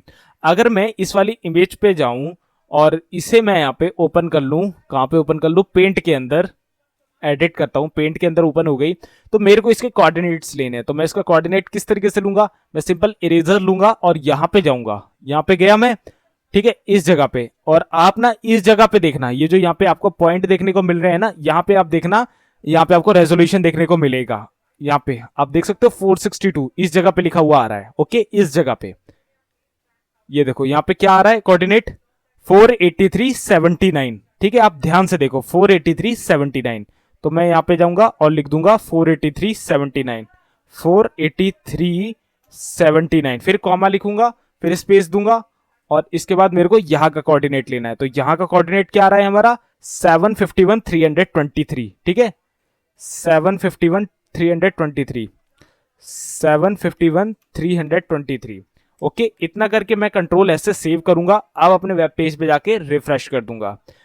अभी आप यहाँ पे देखोगे तो यहाँ पे मेरे को लिंक देखने को मिल रही है। अगर मैं इस पे क्लिक करूंगा तो देखो अभी ये कहाँ पे www.bing.com पे रिडायरेक्ट हो रहा है। लेकिन लेकिन लेकिन लेकिन यहाँ पे हमारे पास href के बाद ब्लैंक को भी लगाने की जरूरत थी। तो मैं यहाँ पे लिखूंगा टारगेट और अंडरस्कोर ब्लैंक।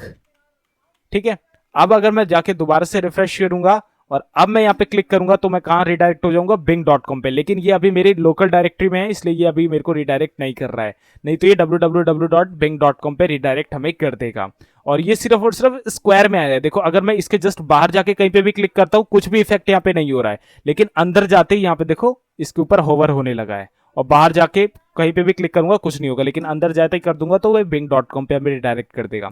इसी तरीके से आप सर्कल में भी कर सकते हो, पॉलीगनल में भी कर सकते हो। पॉलीगनल में आपको एक एक पॉइंट का मेजरमेंट लेना पड़ेगा कि यहाँ पे कौन सा रेजोल्यूशन आ रहा है, फिर यहाँ पे कौन सा आ रहा है, यहाँ पे कौन सा आ रहा है, मतलब रेजोल्यूशन नहीं, आपका वो पर्टिकुलर कितना आपके यहाँ पे कोऑर्डिनेट्स आ रहे हैं। ओके, तो ये पर्टिकुलर एक एक पॉइंट को आपको निकाल के वहीं पे पेस्ट करना है। इसी के साथ साथ एक वेबसाइट भी है इमेज, जिसके कोऑर्डिनेट्स आप निकाल सकते हो, imagemap.org नाम की। अगर मैं ओपन करके दिखाऊं इमेज मैप, तो imagemap.org, तो यहाँ पे ये देखो ये रही वो इमेज। इसे ओपन करूंगा, मैं सिलेक्ट इमेज पे जाऊंगा, जहाँ पे मेरी इमेज है वहाँ पे जाऊंगा और उस पर्टिकुलर इमेज को ओपन कर दूंगा। तो मेरे को सर्कल का चाहिए, तो मैं देखो सर्कल यहाँ से सिलेक्ट करूंगा और इस पर्टिकुलर सर्कल को यहाँ पे ड्रॉ कर दूंगा।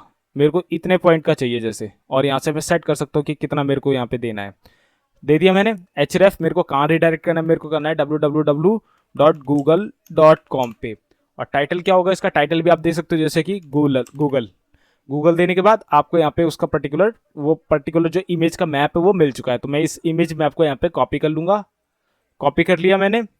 इतना करना है मेरे को एरिया, क्योंकि मैंने बाकी टैग तो ऑलरेडी बना रखे हैं। तो मैं कॉपी करूंगा इसे, अपने पेस्ट इस कोड पे जाऊंगा और यहाँ पे जाके इसे पेस्ट करा दूंगा। तो पेस्ट करा दिया मैंने और अपने यहाँ पे ब्राउजर पे जाके रिफ्रेश करूंगा तो अब यहाँ पे भी आप देख सकते हो लिंक आ चुकी है। इस पे क्लिक करूंगा तो मैं कहाँ चला जाऊंगा, google.com पे। लेकिन अभी मैं अपने फाइल्स के अंदर हूँ, इसलिए अभी रिडायरेक्ट नहीं कर रहा है मुझे। तो इसमें भी आप टारगेट ब्लैंक करके अगला एक नया टैब खोल सकते हो। तो देखो यहाँ पे भी सर्कल के अंदर आते ही मेरा यहाँ पे होवर होने लगा है, बाहर मेरा होवर नहीं हो रहा है। ठीक है, और अंदर आते ही होवर होने लगा है। तो इस तरीके से आप इमेज मैपिंग भी कर सकते हो, बहुत ही आसान होती है।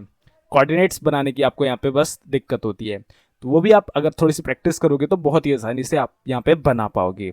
आई होप ये वाले सारे के सारे टैग्स आपको क्लियर हो गए होंगे। अभी के लिए इसे कमेंट डाउन करेंगे, आगे बढ़ेंगे, टेबल्स के बारे में जानेंगे। टेबल्स बहुत इंपॉर्टेंट होती है हमारे यहाँ पे। तो अब मैं यहाँ पे आपको टेबल के बारे में बताता हूँ। तो टेबल के लिए मैं नीचे जाऊंगा और यहाँ पे लिखूंगा सिंपली टेबल। ठीक है, इसे क्लोज कर दूंगा। टेबल के अंदर यहाँ पे मैं सबसे पहले तो कैप्शन दूंगा। कैप्शन होता है जो कि टेबल का टाइटल रहता है। तो कैप्शन में मैं यहाँ पे पर्टिकुलर जो टाइटल रखना चाहता हूँ वो लिखूंगा। तो मैं लिख देता हूँ टेबल टाइटल। ठीक है, अगर इसे कंट्रोल ऐसे सेव करके मैं यहाँ पे जाके रिफ्रेश करूंगा तो मेरा जो टेबल का टाइटल है वो कुछ इस तरीके से मेरे को डिस्प्ले हो रहा है। ओके, तो कैप्शन के बाद यहाँ पे हमारे पास टेबल का हमें हेडर देना होता है, टेबल का हेड देना होता है। तो मैं अगर यहाँ पे लिखूंगा टी और टेबल, मेरे को यहाँ पे देखो टेबल की बॉडी आ रहा है मेरे पास, और टेबल का फुट आ रहा है मेरे पास, और टेबल का हेड आ रहा है मेरे पास। तो मैं टेबल हेड दूंगा और टेबल का हेड यहाँ पे ओपन कर लूंगा। अब टेबल के हेड में मैं यहाँ पे क्या करूंगा, अपने जो टेबल के ऊपर के कॉलम्स होते हैं ना जिन पर टाइटल लिखा होता है, serial number, name, phone number, class, ये सारी चीजें, वो मेरे को यहाँ पे टैग्स देने होते हैं अपने। तो उसके लिए मैं यहाँ पे सिंपल से सबसे पहला टैग यहाँ पे यूज करूंगा, वो होगा टेबल रॉ का। तो मैं TR लिखूंगा।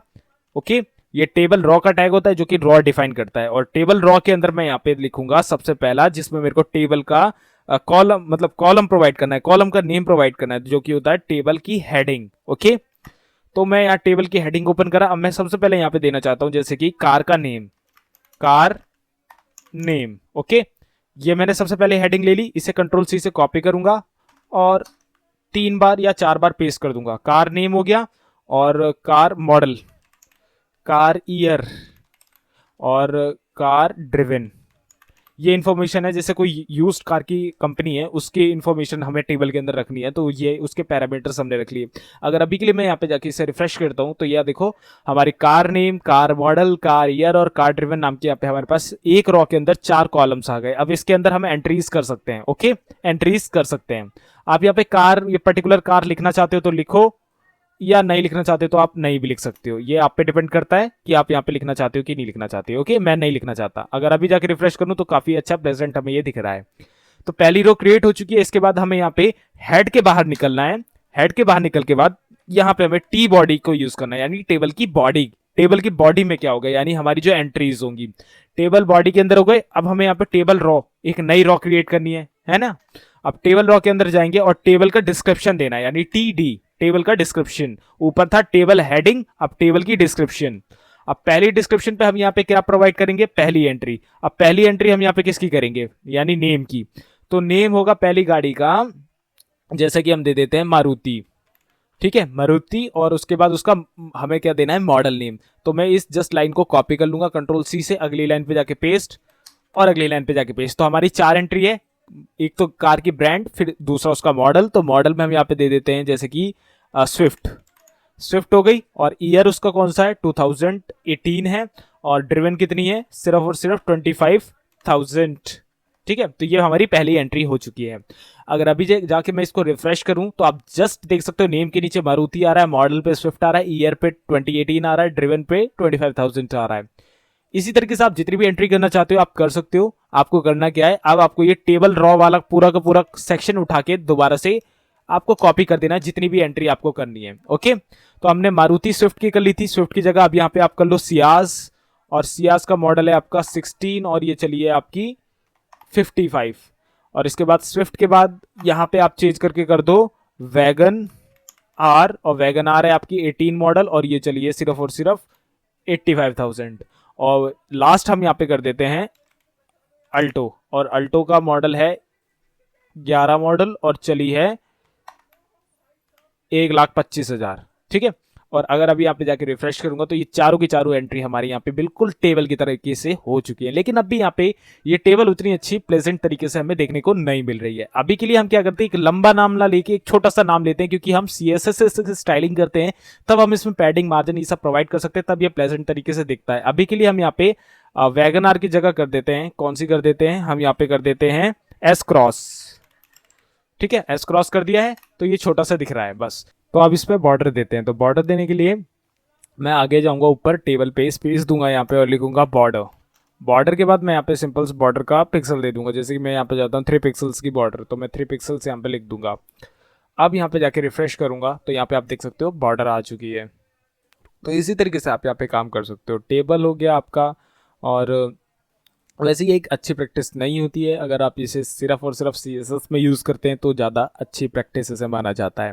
इसी के साथ साथ यहाँ पे आप पर्टिकुलर जो कॉलम है आपके, जैसे कि यहाँ पे आप 2011 है, ये है, इसके बाद आप एक और कॉलम बना दो जिसमें आप पिक्चर भी दे सकते हो। पिक्चर कैसे देंगे, जैसे कि मैं अभी यहाँ पे 125 वाला रेट है, इसकी जगह मैं पिक्चर देना चाहता हूँ, तो वो भी दे सकता हूँ। कैसे, यहाँ पे जाऊँगा पर्टिकुलर ये जो यहाँ पे नंबर है इसे हटा दूंगा और यहाँ पे मैं सिंपल IMG का टैग लगा दूंगा, IMG SRC, और SRC के अंदर मैं यहाँ पे पिक्चर का नेम दे दूंगा, जैसे कि मेरे को चाहिए picture.png नाम वाली इमेज। और जस्ट इसका मैं डायमेंशन सेट कर सकता हूँ, जैसे मेरे को इसकी विड्थ चाहिए, यहाँ पे विड्थ चाहिए सिर्फ और सिर्फ 100 पिक्सल्स के आसपास, और हाइट भी कुछ इसी प्रकार मेरे को चाहिए 100 पिक्सल्स के आसपास। बाकी अल्टरनेट टेक्स्ट भी दे देते हैं कि अगर ये लोड ना हुई तो यहाँ पे एरर शो हो जाए। ओके, तो इस तरीके से हम यहाँ पे इस कॉलम के अंदर हमने ये काम कर दिया है। अब अगर यहाँ पे जाके रिफ्रेश करेंगे तो यहाँ पे पर्टिकुलर उस कॉलम में हमारी इमेज देखने को मिलेगी। इसी के साथ साथ आप पर्टिकुलर इनको सेंट्रल में कर सकते हो, ये सब आपका CSS के अंदर होता है। CSS के अंदर आप ये वाले काम भी कर सकते हो। पर्टिकुलर रॉ बढ़ानी है तो रॉ बढ़ाने के लिए सबसे पहले आपको टेबल के हेडर पे जाना है, टेबल हेड पे, और यहाँ पे आपको एक और टेबल हेड बना लेना है। एंड इसके बाद जो आपकी रॉज हैं उसके बाद सभी में एंट्री एक आप एक्स्ट्रा बढ़ा सकते हो। तो इस तरीके से आप अपनी मनपसंद टेबल यहाँ पे क्रिएट कर सकते हो। इसी के साथ साथ आप लास्ट में जब टेबल बॉडी आपकी बन जाए, इसके बाद यहाँ पे अगर आप बनाना चाहते हो टेबल का जो आपका फुटर होता है वो, तो आप tfoot नाम का टैग यहाँ पे यूज़ कर सकते हो। और फिर आप ये एंट्री, यहाँ जो एंट्रीज हैं इसे कॉपी करें यहाँ पे और जाके पेस्ट कर दें। एंड जो भी आप यहाँ पे लिखना चाहते हो लिख सकते हो, जैसे कि आप लिखना चाहते हो टोटल ग्रॉस नेट, जो भी आप यहाँ पे ये वाले काम कर सकते हो ये आप यहाँ कर सकते हो। फाइनल ऐसा कर दो आप। ओके, और वापस से यहाँ पे हम ठीक कर देते हैं। यहाँ पे क्या करना था हमें यहाँ पे देना था उसके किलोमीटर्स, तो हम यहाँ पे 67,000 अभी के लिए कर देते हैं। और अगर कंट्रोल ऐसे सेव करके यहाँ जाके रिफ्रेश करूँ तो यहाँ पे आप देख सकते हो टेबल का फुटर भी आ चुका है। आप यहाँ पे नेट ग्रॉस जो आपका लास्ट में फाइनल बनता है वो सब आप यहाँ पे दे सकते हो।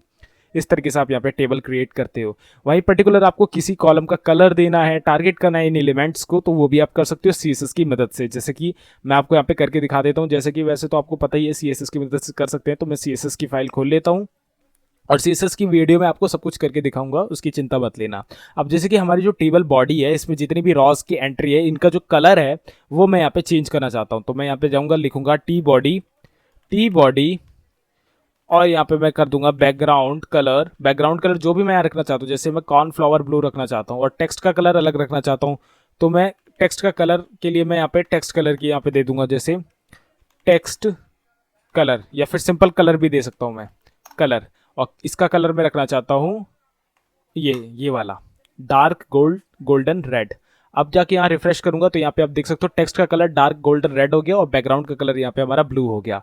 अगर मैं इसको इस वाले कलर से हटा के मैं ब्लैक कर दूं तो इवन ज़्यादा हमें बेटर मिलेगा रिजल्ट। देखो ब्लैक कर दिया मैंने इसको, अब जाके यहाँ पे रिफ्रेश करता हूँ तो ये देखो ब्लैक में हो गया। तो इस तरीके से आप CSS पे सारे काम कर सकते हो। आप यहाँ पे पैडिंग प्रोवाइड कर सकते हो। देखो मैं पैडिंग प्रोवाइड करके दिखा देता हूँ। मैं लिखता हूँ यहाँ पे पैडिंग मैं इसमें 25 पिक्सल्स की देना चाहता हूँ। और अगर आप जाके रिफ्रेश करूंगा अभी ये वर्क नहीं करेगा क्योंकि वो पूरे के पूरे टेबल में ही वर्क करता है। अगर ये पैडिंग मैं यहाँ से हटा ले दूँ और इसको मैं यहाँ पे टेबल के अंदर दे दूँ और टेबल के अंदर मैं ये पैडिंग पेस्ट कर दूं और जाके रिफ्रेश करूं तो देखो टेबल के अंदर पैडिंग आ गई। कॉलम्स के अंदर देनी है तो मैं टेबल रॉस का इस्तेमाल करूंगा। ओके, तो अभी के लिए इसे हटा देते हैं और यहाँ पे इसे क्लोज करते हैं। तो यहाँ पे टेबल आई होप आपको समझ आया होगा कि किस तरीके से क्रिएट करी जाती है। अभी के लिए ये पूरा कमेंट डाउन कर देंगे और अपने अगले टैग की तरफ बढ़ेंगे। तो ये कमेंट डाउन कर दिया है मैंने, तो अपने अगले टैग की तरफ बढ़ेंगे। अगला टैग है हमारा आई फ्रेम का। तो मैं जस्ट यहाँ पे जाके आई फ्रेम का टैग यूज़ करूँगा।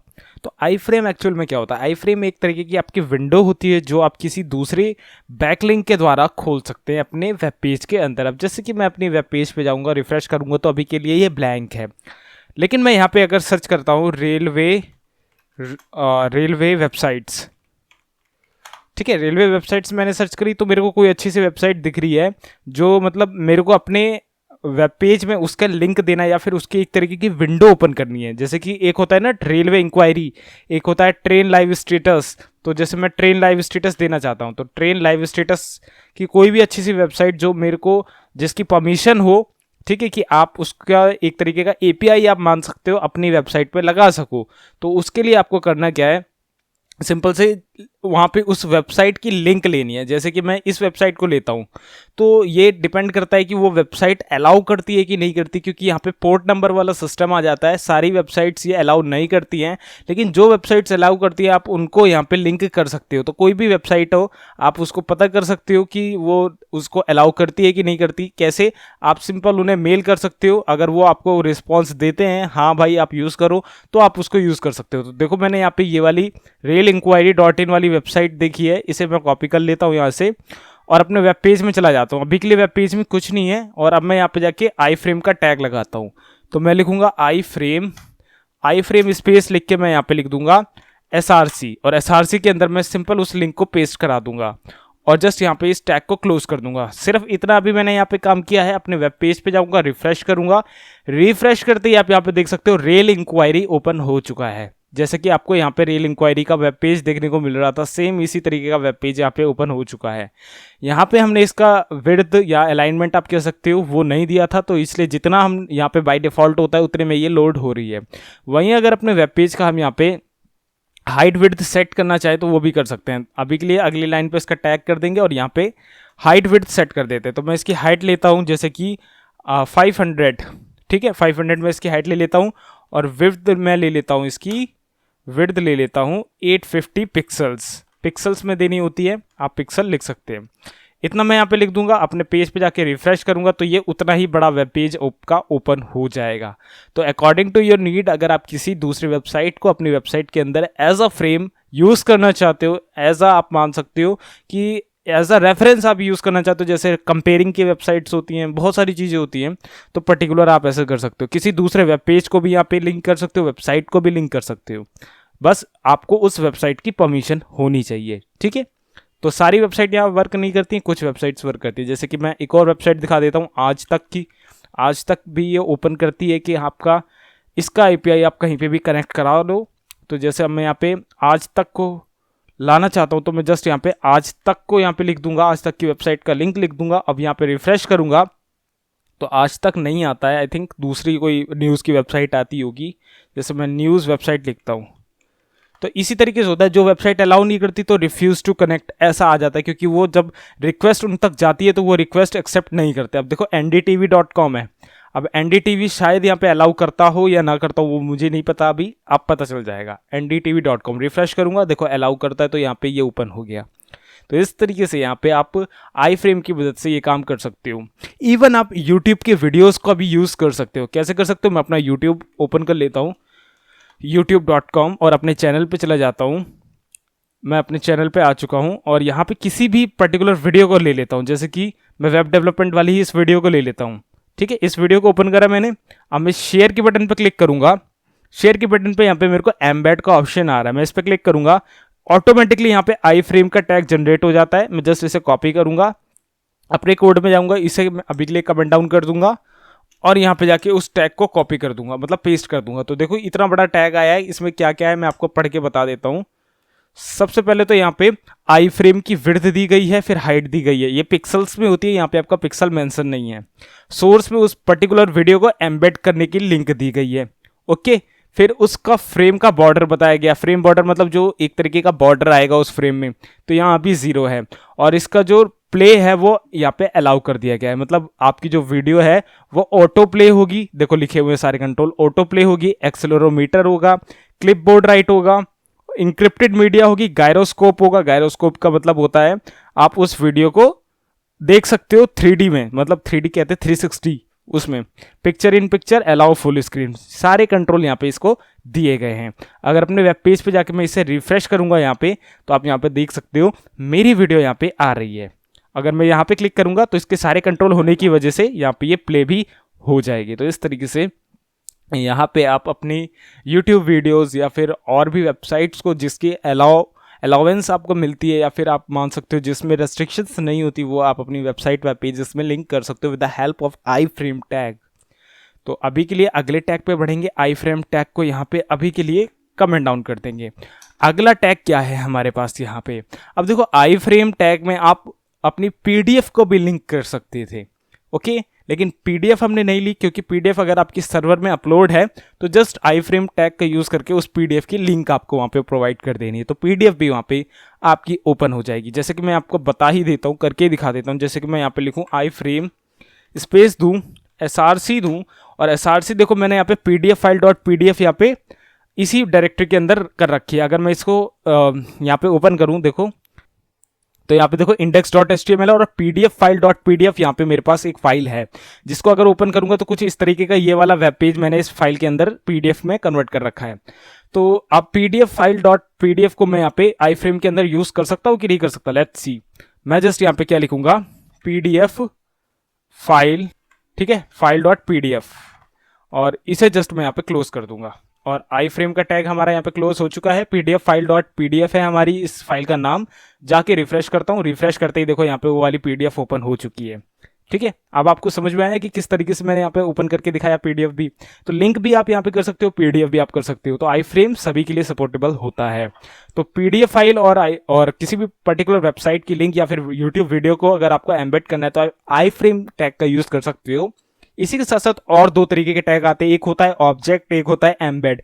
अगर मैं यहाँ पे लिखूँ एम्बेड और लिखूँ SRC, और SRC में अगर मैं यही PDF फाइल डॉट PDF का एड्रेस दे दूँ, PDF फाइल डॉट PDF, और इसके बाद स्पेस दे के बाहर निकलूँ, लिखूँ टाइप में इसका टाइप क्या है, डॉक्यूमेंट है, PDF है ना, PDF ही है। टाइप में आपको लिखना है एप्लीकेशन स्लैश PDF, ठीक है, इतना लिखना है। जस्ट आपको इस टैग को क्लोज कर देना है, यहाँ पे क्लोज करा मैंने, और जस्ट इसके बाद मैं अपने वेब पेज पे जाके यहाँ पे रिफ्रेश करूँगा, तब भी देखो आप यहाँ पे वो आपकी PDF यहाँ पे लोड हो चुकी है। और यहाँ पे अब ये जो PDF लोड हुई है वो एम्बेड टैग की वजह से हुई है। साथ ही साथ इसमें आप इसकी डायमेंशंस भी दे सकते हो, जैसे कि मैं इसकी विड्थ दे देता हूँ 500 और इसकी हाइट दे देता हूँ मैं 350 के आसपास, 350, और जस्ट अब मैं जाके रिफ्रेश करूँगा तो ये उतने ही बड़े वेब पेज में आपका लोड होगा, उतने ही मतलब पेज के साइज में वो लोड होगा। साथ ही साथ इसकी स्टाइलिंग आप कर सकते हो कि बॉर्डर रहे या ना रहे, वो आप पे डिपेंड करता है। तो एम्बेड टैग भी आपको मैंने यहाँ क्लियर कर दिया है। साथ ही साथ PDF के साथ साथ आप वीडियोस, ऑडियोस उन सबको भी ले सकते हो। जैसे HTML फाइल खुद खोलनी है इसके अंदर, तो वो भी आप इसके अंदर खोल सकते हो, इट डजंट अ मैटर। अब जैसे पिक्चर आपको खोलनी है, जैसे पिक्चर डॉट PNG खोलनी है, तो आप यहाँ पे क्या करोगे, आप यहाँ पे लगा दोगे इमेज, ठीक है, इमेज, और यहाँ पे इमेज का टाइप जैसे कि PNG है तो मैं लिख दूंगा PNG, और यहाँ पे अपनी इमेज का नाम दे दूंगा, जैसे कि पिक्चर डॉट PNG है उसका नाम, तो मैं जस्ट यहाँ लिख दूंगा पिक्चर डॉट PNG, और जाके अब रिफ्रेश करूंगा तो वो वाली पिक्चर यहाँ पे ओपन हो जाएगी। तो इट डजंट मैटर कि वो क्या चीज़ है, बस आप उसे एम्बेड कर सकते हो। ये एम्बेड करने के लिए होता है वेब पेज में, मतलब किसी भी चीज़ को एम्बेड करना चाहते हो यानी लगाना चाहते हो अपने वेब पेज के अंदर, तो ये सब आप कर सकते हो। एम्बेड टैग बता दिया। इसके बाद अगला टैग है हमारा यहाँ पे ऑब्जेक्ट का टैग। अगर मैं यहाँ लिखूँ ऑब्जेक्ट के बाद इसका एट्रीब्यूट लगाऊँ डाटा, और डाटा के अंदर उस पर्टिकुलर चीज़ का एड्रेस दे दूँ या लिंक दे दूँ जहाँ पे भी अपलोडेड, जैसे कि ये PDF फाइल डॉट PDF मेरी यहाँ पे है, तो मैं इसे ही यहाँ पे ऑब्जेक्ट के तौर पे लेने वाला हूँ और इसी को ही मैं अपने वेब पेज के अंदर लगाने वाला हूँ। तो मैंने डाटा मेरे को दे दिया। टाइप मेरे को देना है, टाइप क्या है, इसका भी टाइप आपका PDF है, तो एप्लीकेशन स्लैश PDF, स्पेस दूंगा। हाइट विड्थ मैं देना चाहता हूँ, मेंशन करना चाहता हूँ, तो वो भी दे सकता हूँ। जैसे मैं दे देता हूँ विड्थ, इसकी दे देता हूँ, विड्थ दूंगा इसकी 600 और हाइट में इसकी दूंगा 300, ठीक है, इतनी मैंने यहाँ पे दी, आपके सामने दी। अब जाके इसे रिफ्रेश करूंगा तो यहाँ पे मेरी दोबारा से PDF ओपन हो चुकी है। तो मैंने PDF या किसी भी टाइप की फाइल को अपने वेब पेज में लाने के लिए 3 टैग आपको बताए, आई फ्रेम, एम्बेड और ऑब्जेक्ट। तो आई होप ये क्लियर हो गए होंगे। आप इसमें PDF ही नहीं, audio file, video file, image file या फिर और भी किसी तरीके की डाटा फाइल आप यहाँ पे एम्बेड कर सकते हो, लगा सकते हो, अटैच कर सकते हो अपने वेब पेज के साथ। साथ ही साथ वेबसाइट के वेब पेजेस भी आप यहाँ पे अटैच कर सकते हो। आई फ्रेम में मैंने आपको बता दिया था। तो यही सारे आपके टैग्स होते हैं जो बेसिक्स टैग्स होते हैं। अब मैं आगे बढ़ूंगा और भी बहुत सारे टैग आपको यहाँ पे बताने वाला हूँ। अब मैं यहाँ पे आपको ऑर्डर लिस्ट, अनऑर्डर्ड लिस्ट और आपकी जो डाटा लिस्ट होती है इनके बारे में बताना चाहता हूँ। तो मैं देखो यहाँ पे जो ये लिस्ट होती है ये आपका एक तरीके का जो डाटा होता है उसे कैटेगराइज करने के लिए आप यहाँ पे यूज़ करते हो। जैसे कि आपने बहुत जगह पे देखा होगा एक पर्टिकुलर एक कैटेगरी होती है और उसमें जितने भी टाइप्स होते हैं पॉइंट्स के तौर पर लिखे होते हैं। तो उस तरीके के डाटा को कैटेगराइज करने के लिए हम यहाँ पे लिस्ट का इस्तेमाल करते हैं। तो आपको अब मैं सबसे पहले बताऊंगा यहाँ पे ऑर्डर्ड लिस्ट। तो ऑर्डर्ड लिस्ट क्या चीज़ होगी, मैं जस्ट यहाँ पे जाके एक OL का टैग ओपन करूंगा। OL होता है हमारा ऑर्डर्ड लिस्ट, और जस्ट इसे क्लोज कर दूंगा। क्लोज कर दिया। बीच में मैं LI टैग का इस्तेमाल करूंगा, यानी लाइन टैग का। और इस लाइन के टैग के अंदर मैं जो भी यहाँ पे लिखना चाहता हूँ मैं यहाँ पे लिख सकता हूँ। अब देखो OL के अंदर हम गए थे, OL के अंदर अगर हम यहाँ पे कैटेगरी बनाना चाहें तो हम यहाँ पे लिख सकते हैं जैसे कि हैचबैक कार्स। ठीक है, हैचबैक कार्स हमने लिख दिया OL टैग के अंदर। अब OL टैग के अंदर हमारे यहाँ लाइन टैग्स भी हैं। अब हैचबैक्स में हम सबसे पहले यहाँ पे लिख सकते हैं जैसे कि मारुति स्विफ्ट। ठीक है, और इसी तरीके से इस लाइन को अगर हम यहाँ पे कॉपी कर लेते हैं Ctrl+C से और यहाँ पे पेस्ट कर देते हैं, कई बार पेस्ट कर दिया हमने, और ये जो स्पेस है ये ना हटा देते हैं। और इसी तरीके की और जो हैचबैक्स कार होंगी उनकी हम कैटेगरी बना देते हैं। जैसे मारुति स्विफ्ट हो गई आपकी, बलिनो आती है, एक बलिनो हो गई, और आपकी और कौन सी होती है, वैगन आर आती है, वैगन आर हो गई, और आपकी विटारा ब्रेजा आती है, विटारा ब्रेजा हो गई, एक सियाज आती है, सियाज हो गई। और भी जो कार्स होती हैं आप सिंपल यहाँ पे लिख सकते हो, जैसे अल्टो हो गई, इग्निस हो गई आपकी। ठीक है, तो ये सारी कार्स आ गई आपकी हैचबैक्स के अंदर। वहीं अगर मैं इसको Ctrl+C से दोबारा से कॉपी कर लूँ और नीचे जाके दोबारा से इसे मैं पेस्ट कर लूँ, देखो यहाँ पे सियाज जो हमने लिख दी, सियाज एक्चुअली आपकी हैचबैक नहीं होती, मैं इसकी जगह लिख देता हूँ एस्प्रेसो, एस्प्रेसो लिख दी। और यहाँ पे आपकी विटारा ब्रेजा भी आपकी हैचबैक ना होके ये एक SUV कार होती है, तो यहाँ पे हम कुछ भी लिख देते हैं यार, सिलेरियो लिख देते हैं, सिलेरियो। ठीक है, तो ये हमारी सारी की सारी हैचबैक कार्स हो गई। अब यहाँ पे हैचबैक्स की जगह हम फटाफट से सेडान कार्स ले लेते हैं। तो सेडान में एक तो आपकी यहाँ पे सियाज हो गई, सियाज के अलावा आप यहाँ पे हुंडई की वर्ना लिख सकते हो। तो मतलब जो भी कार्स हैं आपकी जिस कैटेगरी की हैं उस कैटेगरी की हम यहाँ पे कार को लेने वाले हैं। तो इसके बाद आपकी और भी बहुत सारी कार्स आती हैं, फटाफट से यहाँ पे लिख देता हूँ, जैसे कि तो ये मैंने यहाँ पे 2 कैटेगरीज बना ली है, एक सेडान कार्स की, एक हैचबैक कार्स की। साथ ही साथ एक कैटेगरी और बना लेते हैं हम SUV कार्स की। तो यहाँ पे लिख दूंगा मैं SUV में सबसे पहले तो हम ब्रेजा ले लेंगे, मारुति ब्रेजा। हुंडई की हम यहाँ पे क्रेटा ले लेंगे। ठीक है, स्कोडा की आती नहीं है शायद, मुझे पता नहीं है, मैं टोयोटा की ले लेता हूँ, टोयोटा इनोवा हो गई। होंडा की हम ले लेते हैं, होंडा में आपकी WRV आती है, WRV आ गई आपकी। होंडा में ही आपकी एक आती है मोबिलियो हो गई यहाँ पे आपकी। और मारुति में ही आपकी एस क्रॉस आती है, एस क्रॉस हो गई। और आपकी और जो लास्ट में एक कार है हम ले लेते हैं टोयोटा की ही फॉर्च्यूनर। नाइंसाफी हो गई, हमने स्कॉर्पियो नहीं ली, कोई बात नहीं। तो ये 3 हमने लिस्ट बनाई है, एक सेडान कार्स की, एक SUV कार्स की और एक हैचबैक कार की। हमने OL के अंदर इसको लिया है, सभी को देखो सारी कार्स की कैटेगरी को OL टैग के अंदर लिया है हमने। सेडान कार वहाँ पे हेडिंग डाली है, फिर ये सारी लाइन्स लिखी हैं हर एक कैटेगरी के अंदर। पेज में जाके यहाँ पे रिफ्रेश करता हूँ तो आप यहाँ पे देख सकते हो हैचबैक कार्स, तो हैचबैक की लिस्ट आ रही है। सेडान कार तो सेडान कार की लिस्ट आ रही है, SUV कार तो SUV कार की लिस्ट आ रही है। लेकिन यहाँ पे एक चीज देखने वाली है, 1 2 3 4 5 6 7, फिर 1 2 3 4 5 6 7, 1 2 3 4 5 6 7, एक नंबर वाइज सीरियल वाइज यहाँ पे इन सभी लिस्ट को यहाँ पे हमें डिस्प्ले कराया जा रहा है। ठीक है, तो ये जो नंबरिंग वाइज है ये आपकी कहाँ से आ रही है, OL, यानी आपके ऑर्डर लिस्ट वाले टैग की वजह से। अगर हम ऑर्डर लिस्ट में यहाँ पे इसका टाइप चेंज करना चाहे तो हम इसका टाइप भी चेंज कर सकते हैं। देखो मैंने टाइप लिखा है यहाँ पे, और टाइप में मेरे पास 1 2 3 वाला आ रहा है। अगर मैं 1 करता हूँ इस पे तो मेरा कुछ भी चेंज नहीं होगा, बाय डिफॉल्ट 1 ही आता है, 1 से 7 तक, मतलब जो सीरियल नंबर 1 से होते हैं। अगर मैं यहाँ पे 1 की जगह देखो टाइप दोबारा से मैं लिखूँ तो यहाँ पे मेरे पास अब A वाला ऑप्शन आ रहा है। अगर मैं A पे कर दूं यहाँ पे और अब जाके रिफ्रेश कर लूँ तो आप यहाँ पे देख सकते हो ABCDEFG ये सारी चीजें आ रही हैं। वहीं इसके अलावा और भी टाइप्स हैं, हम देख लेते हैं क्या क्या टाइप्स हैं। टाइप लिखूंगा तो यहाँ पे स्मॉल a, अगर मैं स्मॉल a करूंगा रिफ्रेश करूंगा तो आप यहाँ पे देख सकते हो स्मॉल ABCD यहाँ पे आ गई। वहीं अगर स्मॉल ए की जगह मैं कैपिटल आई लिखूंगा तो यहाँ पे कैपिटल रोमन नंबर में आ जाएंगे। ये देखो कैपिटल रोमन नंबर में यहाँ पे आ गई उनकी लिस्टिंग। अगर यहाँ पे स्मॉल रोमन के लिए करना चाहता हूँ मैं तो स्मॉल आई लिख दूंगा, रिफ्रेश करूंगा तो स्मॉल रोमन नंबर में लिस्टिंग आ जाएगी। तो नंबर वाइज या आपके अल्फाबेटिकल वाइज अगर आपको पूरी लिस्टिंग्स चाहिए किसी भी पर्टिकुलर एक लिस्ट की तो आप यहाँ पे ऑर्डर लिस्ट टैग का इस्तेमाल कर सकते हैं। तो सभी मैं यहाँ पे आपको टाइप में दे देता हूँ, टाइप और ABCD देना चाहते हैं, 1 2 3 4 देना चाहते हैं तो तीनों की अलग अलग कैटेगरीज ये आपको मैंने यहाँ पे दिखा दी। तो ऑर्डर लिस्ट में आप इस तरीके से कर सकते हो। और इसी के साथ साथ मैं आपको अनऑर्डर्ड लिस्ट भी बता देता हूँ। तो मैं फटाफट से इसको यहाँ पे कमेंट डाउन करूंगा, पर्टिकुलर नीचे जाके यहाँ पे अनऑर्डर्ड लिस्ट का टैग ओपन करूंगा, UL इस टैग को कहेंगे हम। UL लिख के यहाँ पे क्लोज कर दूंगा। UL को सबसे पहले मैं यहाँ पे लिख दूंगा, क्या लिख दूंगा, लग्जरी कार्स। लग्जरी कार्स, और यहाँ पे LI टैग का इस्तेमाल करूंगा, और यहाँ पे सिर्फ 5 ऑप्शन हम लेने वाले हैं। तो पहला ऑप्शन हम यहाँ पे लेंगे BMW का, BMW 7th सीरीज। ठीक है, अब इस लाइन को कॉपी करके 4 बार पेस्ट करा देंगे, Ctrl+C, 4 बार पेस्ट हो गई। अब यहाँ पे बाकी कार्स का नाम ले देते, फटाफट से मैं लिख देता हूँ। तो मैंने यहाँ पे लग्जरी कार का नाम भी दे दिया। तो ये मेरी 5 लिस्ट, मतलब 5 कार्स की लिस्ट बन गई। इसी के साथ साथ मैं इसको यहाँ से Ctrl+C से कॉपी करूंगा और इसे 2 बार पेस्ट करा दूंगा। तो लग्जरी की जगह आप यहाँ पे हम लेंगे स्पोर्ट्स सेगमेंट्स। स्पोर्ट्स सेगमेंट में हम यहाँ पे फटाफट से स्पोर्ट्स सेगमेंट की कार्स ले देते हैं। जैसे आपकी सबसे पहले आ गई फोर्ड मस्टैंग, शेल्बी, कोबरा। ठीक है, लास्ट में हम हाइपर कार्स ले लेते हैं, हाइपर कार्स में हम यहाँ पे ले लेंगे कोइनिक्सेग ले ली, और यहाँ पे ले लेते हैं अपनी।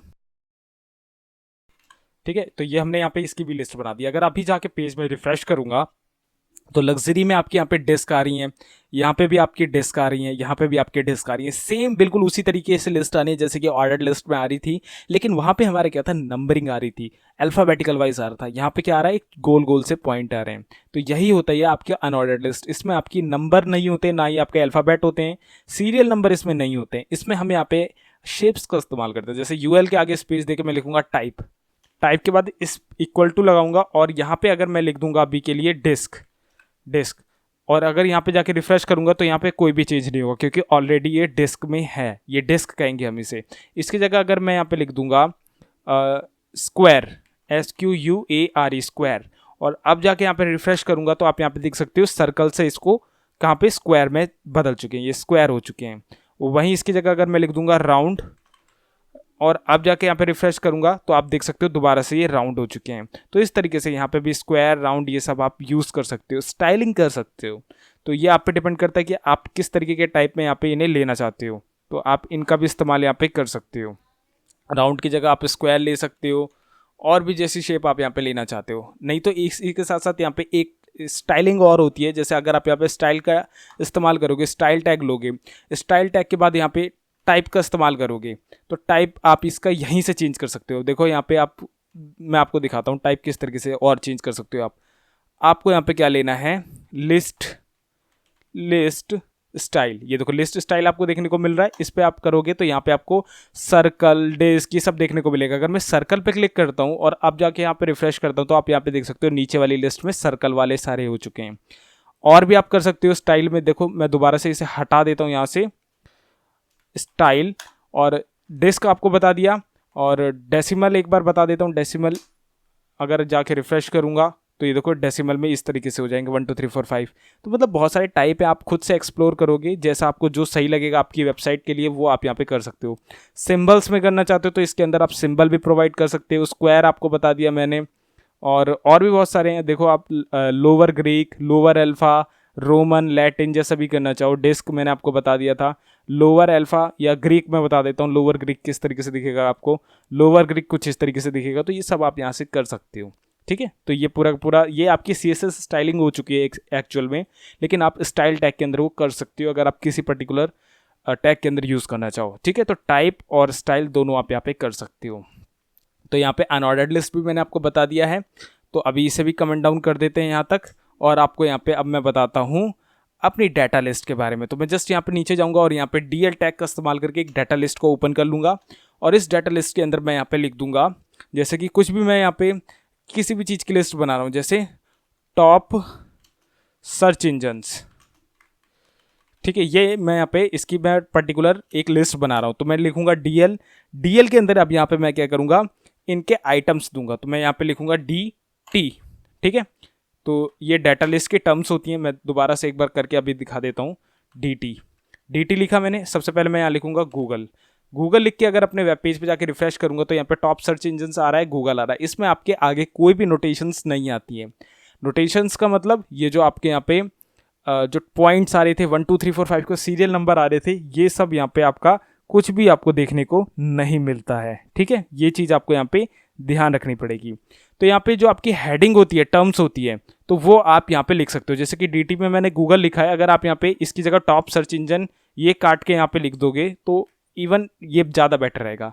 अब DT के बाद आप यहाँ पे डिस्क्रिप्शन दे सकते हो इस पर्टिकुलर लिस्ट के अंदर। जैसे मैं यहाँ पे सिंपल से DD लिख दूँ और यहाँ पे लिस्ट ओपन करूँ। अब यहाँ पे मैं गूगल को लिख दूँ गूगल, और इसी तरीके से ये DD के टैग जितने मेरे को सर्च इंजन की लिस्ट देनी है उन सभी सर्च इंजन में मेरे को इसी का नाम दे देना है। जैसे बिंग दे दिया मैंने, आस्क दे दिया मैंने, और आपका याहू आता है, याहू दे दिया, डक डक गो आता है, बहुत सारे आते हैं यार सर्च इंजन की कोई कमी नहीं है।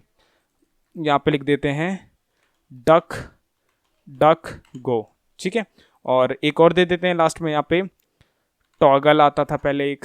तो इतने सारे मैंने दे दिया। अब जाके यहाँ पे रिफ्रेश करूंगा तो आप देख सकते हो टॉप सर्च इंजन ये एक तरीके की हेडिंग आ रही है, और इसकी जो सब हेडिंग्स मतलब सब लिस्ट आप कह सकते हो, या फिर जो लिस्ट आती है जो मेन डाटा होता है वो आपका नीचे डिस्प्ले हो रहा है। Google, Bing, Yahoo, DuckDuckGo, Toogle, ये सारी चीज़ें। तो डिस्क्रिप्शन टर्म ये आप यहाँ पे कर सकते हो एज अ हेडिंग, और डिस्क्रिप्शन जो आपका होता है डाटा डिस्क्रिप्शन वो आप यहाँ पे कर सकते हो इनके अंदर। तो ये होती है आपकी data list. I hope data list भी आपको क्लियर हो गई होगी, अनऑर्डर्ड लिस्ट भी क्लियर हो गई होगी, ऑर्डर्ड लिस्ट भी क्लियर हो गई होगी। तो ये सारी चीज़ें होती हैं अपने डाटा को लिस्ट कराने के लिए। तो डाटा अगर आपका लिस्ट हो गया तो आपका काफ़ी सारा काम वेबसाइट्स का आसानी से हो जाता है। तो मैं यहाँ पे क्या करता हूँ, मैं यहाँ पे पर्टिकुलर एक अनऑर्डर्ड लिस्ट को यहाँ से कॉपी कर लेता हूँ Ctrl+C से, और नीचे जाके पेस्ट कर देता हूँ। तो मैंने यहाँ पे ये पेस्ट कर दी है, और यहाँ पे लोअर ग्रीक की जगह हम इसको कर देते हैं सिंपल से स्क्वायर कर दिया हमने इसे, ओके। और यहाँ पे इसका जो कमेंट डाउन है इसे हटा देंगे, Ctrl+S से सेव करेंगे, यहाँ पे जाके रिफ्रेश कर देंगे तो हाइपर कार्स में हमारी ये 5 कार्स की लिस्ट आ रही है। तो अभी के लिए मैं यहाँ पे आपको इमोजीज किस तरीके से लाते हैं, प्लस किस तरीके से हम इन चीज़ों को स्पेशल एंटिटीज़ का किस तरीके से इस्तेमाल करते हैं मैं बताता हूँ। अब जस्ट लाइक हमने यहाँ पे लाइकन हाइपरस्पोर्ट लिख रखा है, अभी तो स्पेस दे रखा है। अगर मैं इसका स्पेस हटा दूँ यहाँ से और अब जाके रिफ्रेश करूँ तो यहाँ पे आप देख सकते हो स्पेस नहीं आ रहा है। लेकिन अगर आप यहाँ पे इसके बीच में स्पेस लाना चाहते हो तो कैसे लगाओगे, तो यहाँ पे आप एक एंटिटी लगा सकते हो, HTML की एंटिटी लगा सकते हो। आपको क्या करना है, @ का सिंबल लिखना है, NBSP लिख देना है। NBSP ये वाइट स्पेस को हटाने के लिए यूज़ होता है। अगर अभी जाकर मैं रिफ्रेश करूँगा तो आप देख सकते हो एक स्पेस यहाँ पे बन चुका है, और ये चीज़ यहाँ पे डिस्प्ले भी नहीं हो रही है। @ 8 ये जो आपका 8 का सिंबल होता है ना, एंड कहते हैं शायद इसे, एंड का सिंबल होता है, उसके बाद NBSP ये एक तरीके की कैरेक्टर एंटिटी है HTML के अंदर, इससे आपका स्पेस बनता है यहाँ पे, ओके। तो ये स्पेस बनाने के लिए होता है। प्लस यहाँ पे आपके और भी कैरेक्टर एंटिटीज़ होते हैं। अगर आप यहाँ पे google.com पे जाके देखोगे, अगर मैं यहाँ पे लिखूँ HTML कैरेक्टर एंटिटीज़, तो यहाँ पे आपको बहुत सारी कैरेक्टर एंटिटीज़ मिल जाएंगी। बहुत सारी वेबसाइट्स, आप किसी भी वेबसाइट में, अच्छी वेबसाइट पे जाके कैरेक्टर एंटिटीज़ को देख सकते हो। जैसे कि आपको पर्टिकुलर कोई सिंबल चाहिए, जैसे आपको कॉपीराइट का सिंबल चाहिए, रजिस्टर्ड का सिंबल चाहिए, डॉलर का सिंबल चाहिए। जैसे मैं यहाँ पे कॉपीराइट का सिंबल चाहता हूँ तो एंड कॉपी जहाँ लिखूंगा वहाँ पे मेरा कॉपीराइट का सिंबल आ जाएगा। देखो मैक्लेरिन के आगे मेरे को कॉपीराइट का सिंबल चाहिए, मैं जस्ट वहाँ लिखूंगा एंड कॉपी, ये देखो कॉपी मेरे को सजेस्ट भी कर रहा है। और अब जाके यहाँ पे देखो NBSP के आगे आपको सेमीकोलन भी लगाना है, ओके। अब जाके रिफ्रेश करूँगा, कॉपीराइट का यहाँ पे सिंबल आ गया। किसी भी तरीके का सिंबल चाहिए तो आप गूगल में सर्च करोगे तो सभी के कोड्स आपको मिल जाएंगे। इट डजंट मैंडेटरी कि आपको हर एक चीज़ याद करनी है, आपको सब कुछ गूगल में मिलता है, इसीलिए गूगल आज इतना ज़्यादा फेमस है। तो किसी भी चीज़ को देखो, अब मैं यहाँ पे आपको जैसे कि मेरे को ये वाला करेक्टर चाहिए, मेरे को ये वाला M चाहिए, तो इसका जो कोड है मैं यहाँ से कर लूँगा कॉपी करा मैंने, और अपने ब्राउज़र पे जाऊँगा और सिंपल कॉनिक सेक के आगे मेरे को ये चाहिए तो मैं कॉनिक सेक के आगे जाके इसे पेस्ट कर दूंगा, जाके रिफ्रेश करूँगा तो देखो यहाँ पे वो सिंबल आ गया। इस तरीके से बहुत सारे स्पेशल सिंबल आपको अपने पर्टिकुलर डेकोरेशंस के लिए मिल जाएंगे गूगल पे। ये बहुत अच्छी वेबसाइट्स होती हैं, किसी भी वेबसाइट से आप इसे कॉपी कर सकते हो, कोई भी इसमें आपको दिक्कत वाली बात नहीं है।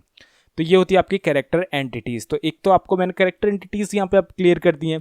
इसी के साथ साथ इमोजीज़ किस तरीके से लाते हैं बताता हूँ, वो भी आपका एक तरीके का आप मान सकते हो एंटिटीज़ का ही पार्ट होता है, ठीक है। बताता हूँ इमोजीज़ किस तरीके से लाओगे आप। इमोजीज़ लाने के लिए आपको दोबारा से गूगल पे जाना है, HTML कैरेक्टर एंटिटीज़ की जगह आपको लिखना है इमोजीज़, ठीक है, इमोजीज़ एंटिटीज़। और जैसे ही आप ये सर्च करोगे तो आपको फिर से बहुत सारी वेबसाइट्स मिल जाएंगी। जैसे ये सर्च इमोजीज़ नाम की वेबसाइट है, इस पे जाता हूँ मैं, तो यहाँ पे जो भी आपको इमोजीज चाहिए, तो जैसे कि कोई सा भी इमोजी चाहिए, या तो 2 तरीके होते हैं इमोजी लाने के। जैसे कि मैं ये वाला इमोजी लाना चाहता हूँ तो मैं इस पर क्लिक करूँगा तो ये देखो इसका कोड कॉपी हो चुका है, कोड नहीं एक्चुअली ये इमोजी कॉपी हो चुका है। अगर अपने मैं पेज में जाऊंगा और मजंती के आगे इसको जाके पेस्ट करूंगा तो वो इमोजी मेरा यहाँ पेस्ट हो जाएगा, ठीक है, इमोजी ही पेस्ट हो जाएगा। और अब जाके अपने पेज पे रिफ्रेश करूंगा तो जस्ट वो एज इट इज़ वहाँ पे मेरे को शो हो जाएगा। लेकिन ये एक स्टैंडर्ड तरीका नहीं है, इस तरीके से हम यहाँ पे यूज़ नहीं करते हैं। इसके लिए हमें यहाँ पे क्या चाहिए, हमें इसका कोड चाहिए। तो कोड के लिए मैं क्या करूँगा, इमोजीज एंटिटीज़ कोड लिख दूंगा। और तो किसी भी एक अच्छी वेबसाइट में आप जा सकते हो, जैसे कि कोई भी आपको वेबसाइट मिल जाए, जैसे ये वाली मेरे को वेबसाइट ज़्यादा अच्छी दिख रही है, डाटा फ्लेयर। इसके अंदर जाऊँगा तो मेरे को HTML के खुद के जो इमोजीज हैं उनके मेरे को यहाँ पे कोड्स मिल जाएंगे। अब ये देखो कैरेक्टर सेट्स के अंदर आते हैं ये सारे, आपको ये UTF-8 वाला कैरेक्टर सेट मेटा टैग के अंदर आपको यूज़ करना पड़ेगा अगर आप यहाँ पे इमोजीज यूज़ करना चाहते हो। तो करना क्या है, जस्ट आपको किसी भी पर्टिकुलर इमोजी का आपको क्या करना है, ये सिंपल आपको डेसिमल वैल्यू कॉपी करनी है, अपने कोड पे जाना है। और जैसे कि मेरे को बुगाटी के अंदर चाहिए तो मैं यहाँ पे एंड लिखूंगा, हैश लिखूंगा, उस कोड को लिखूंगा और सेमीकोलन लगा दूंगा। ओके, अब जाके अपने पेज पे रिफ्रेश करूंगा तो यहाँ पे वो इमोजी आ जाएगा। कोई सा भी इमोजी आप ले सकते हो। तो ये dataflare.training आपको इमोजी के लिए एक अच्छी वेबसाइट है। आपको बहुत सारी इमोजीज मिल जाएंगे, जो भी इमोजी चाहिए उसका जस्ट आपको डेसिमल वैल्यू कॉपी करनी है और पर्टिकुलर जहाँ पे भी आपको पोस्ट कराना है उसके आगे आपको एंड का सिंबल लगाना है, हैश का सिंबल लगाना है और उस पर्टिकुलर डेसिमल वैल्यू को लिख देना है और सेमीकोलन लगा देना है और जाके रिफ्रेश कर देना है, वो इमोजी वहाँ पे आ जाएगा। ओके, तो इस तरीके से आप यहाँ पे इमोजीज ला सकते हो, सिंबल्स ला सकते हो। तो ये होती है आपकी कैरेक्टर एंटिटीज HTML के अंदर। तो मैं अपने HTML.tut वाले वो जो फोल्डर है जिसके अंदर मेरी ये सारी फाइल्स हैं वहाँ पे जाके मैं 2 फाइल्स पेस्ट करता हूँ। एक है मेरी वीडियो फाइल का नाम दे देता हूँ मैं यहाँ पे वीडियो, ठीक है, video.mp4 और ऑडियो फाइल का नाम है status.mp3। अब कैरेक्टर एंटिटीज के आगे हम बढ़ेंगे। अब यहाँ पे मैं आपको ऑडियो और वीडियो के बारे में बता देता हूँ। देखो अभी के लिए मैंने यहाँ पे अपने उसी फोल्डर को ओपन कर रखा है जहाँ पे मेरी सारी फाइल सेव हो रही हैं। तो यहाँ पे मैंने video.mp4 नाम का ये वीडियो और status.mp3 नाम की ऑडियो फाइल मैंने यहाँ पे रख रखी है। ओके, दोनों को प्ले करके दिखा देता हूँ। ये हमारी ऑडियो फाइल है, ये हमारी वीडियो फाइल है। ओके, तो इनको किस तरीके से ओपन करेंगे मैं बताता हूँ। अभी के लिए अपने ब्राउजर पे जाएंगे तो अभी ब्लैंक पेज है। मैं जस्ट यहाँ पे टैग सबसे पहला ऑडियो के लिए लगाऊंगा। मैं लिखूंगा ऑडियो स्पेस लिख के यहाँ लिख दूंगा कंट्रोल्स से हम यहाँ पे इसको कंट्रोल प्रोवाइड कर देंगे। तो ऑडियो कंट्रोल्स से हमारा यहाँ पे ऑडियो के लिए एक टैग ओपन हो चुका है, एक पर्टिकुलर स्पेस यहाँ पे रिजर्व हो चुका है। अब मेरे को इसके अंदर सोर्स का टैग देना है। सोर्स लिखूंगा, स्पेस लिखूंगा, यहाँ पे SRC का टैग लूंगा, एट्रीब्यूट सॉरी, और SRC में उस पर्टिकुलर फाइल की लोकेशन, लिंक या फिर एड्रेस प्रोवाइड कर दूंगा।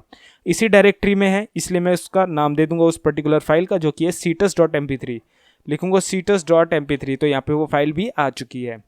स्पेस दूंगा, टाइप बताना है तो मैं लिखूंगा टाइप, ऑडियो टाइप है तो ऑडियो लिख के स्लैश लिख के mp3 टाइप हो गया और इसको जस्ट क्लोज कर दूंगा। तो यहाँ पे मैंने बता दिया है कि इस सोर्स पे ये फाइल रखी है जो कि ऑडियो mp3 की है और उसको पूरे कंट्रोल प्रोवाइड कर दो और मेरे वेब पेज पे ला दो। मैंने ये बता दिया इसको।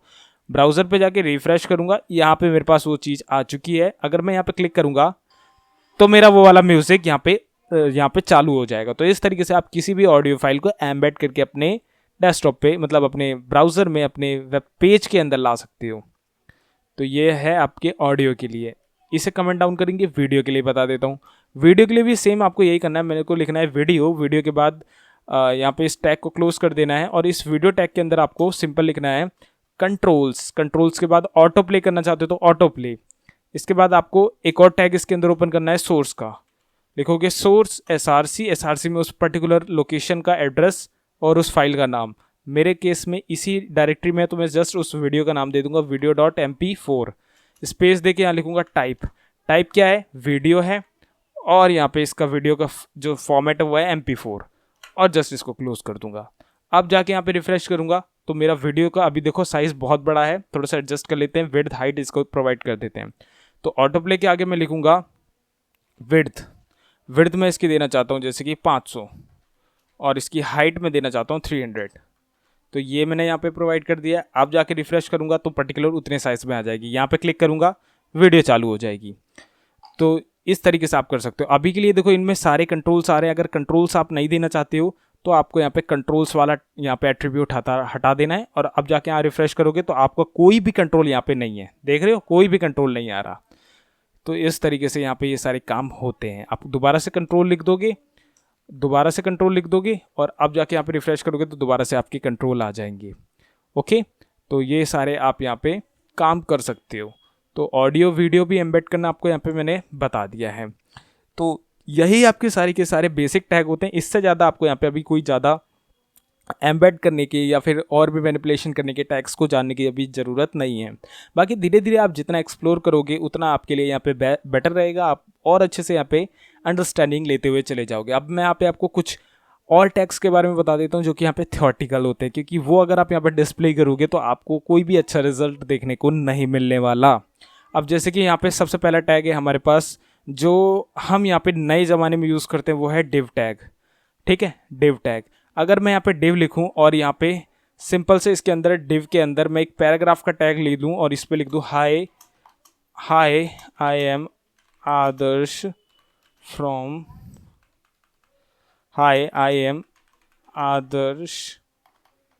फ्रॉम गाज़ियाबाद उत्तर प्रदेश। ठीक है, मैंने इतना यहाँ पर टैग लिख दिया है। अगर अभी मैं जाके रिफ्रेश करूँगा तो यहाँ पे पर्टिकुलर एक टैग मेरे को देखने को मिल रहा है। वहीं अगर मैं इसमें डिव टैग के अंदर स्पेस दूँ और यहाँ पे लिख दूँ स्टाइल, और स्टाइल के अंदर जाके लिख दूँ बैकग्राउंड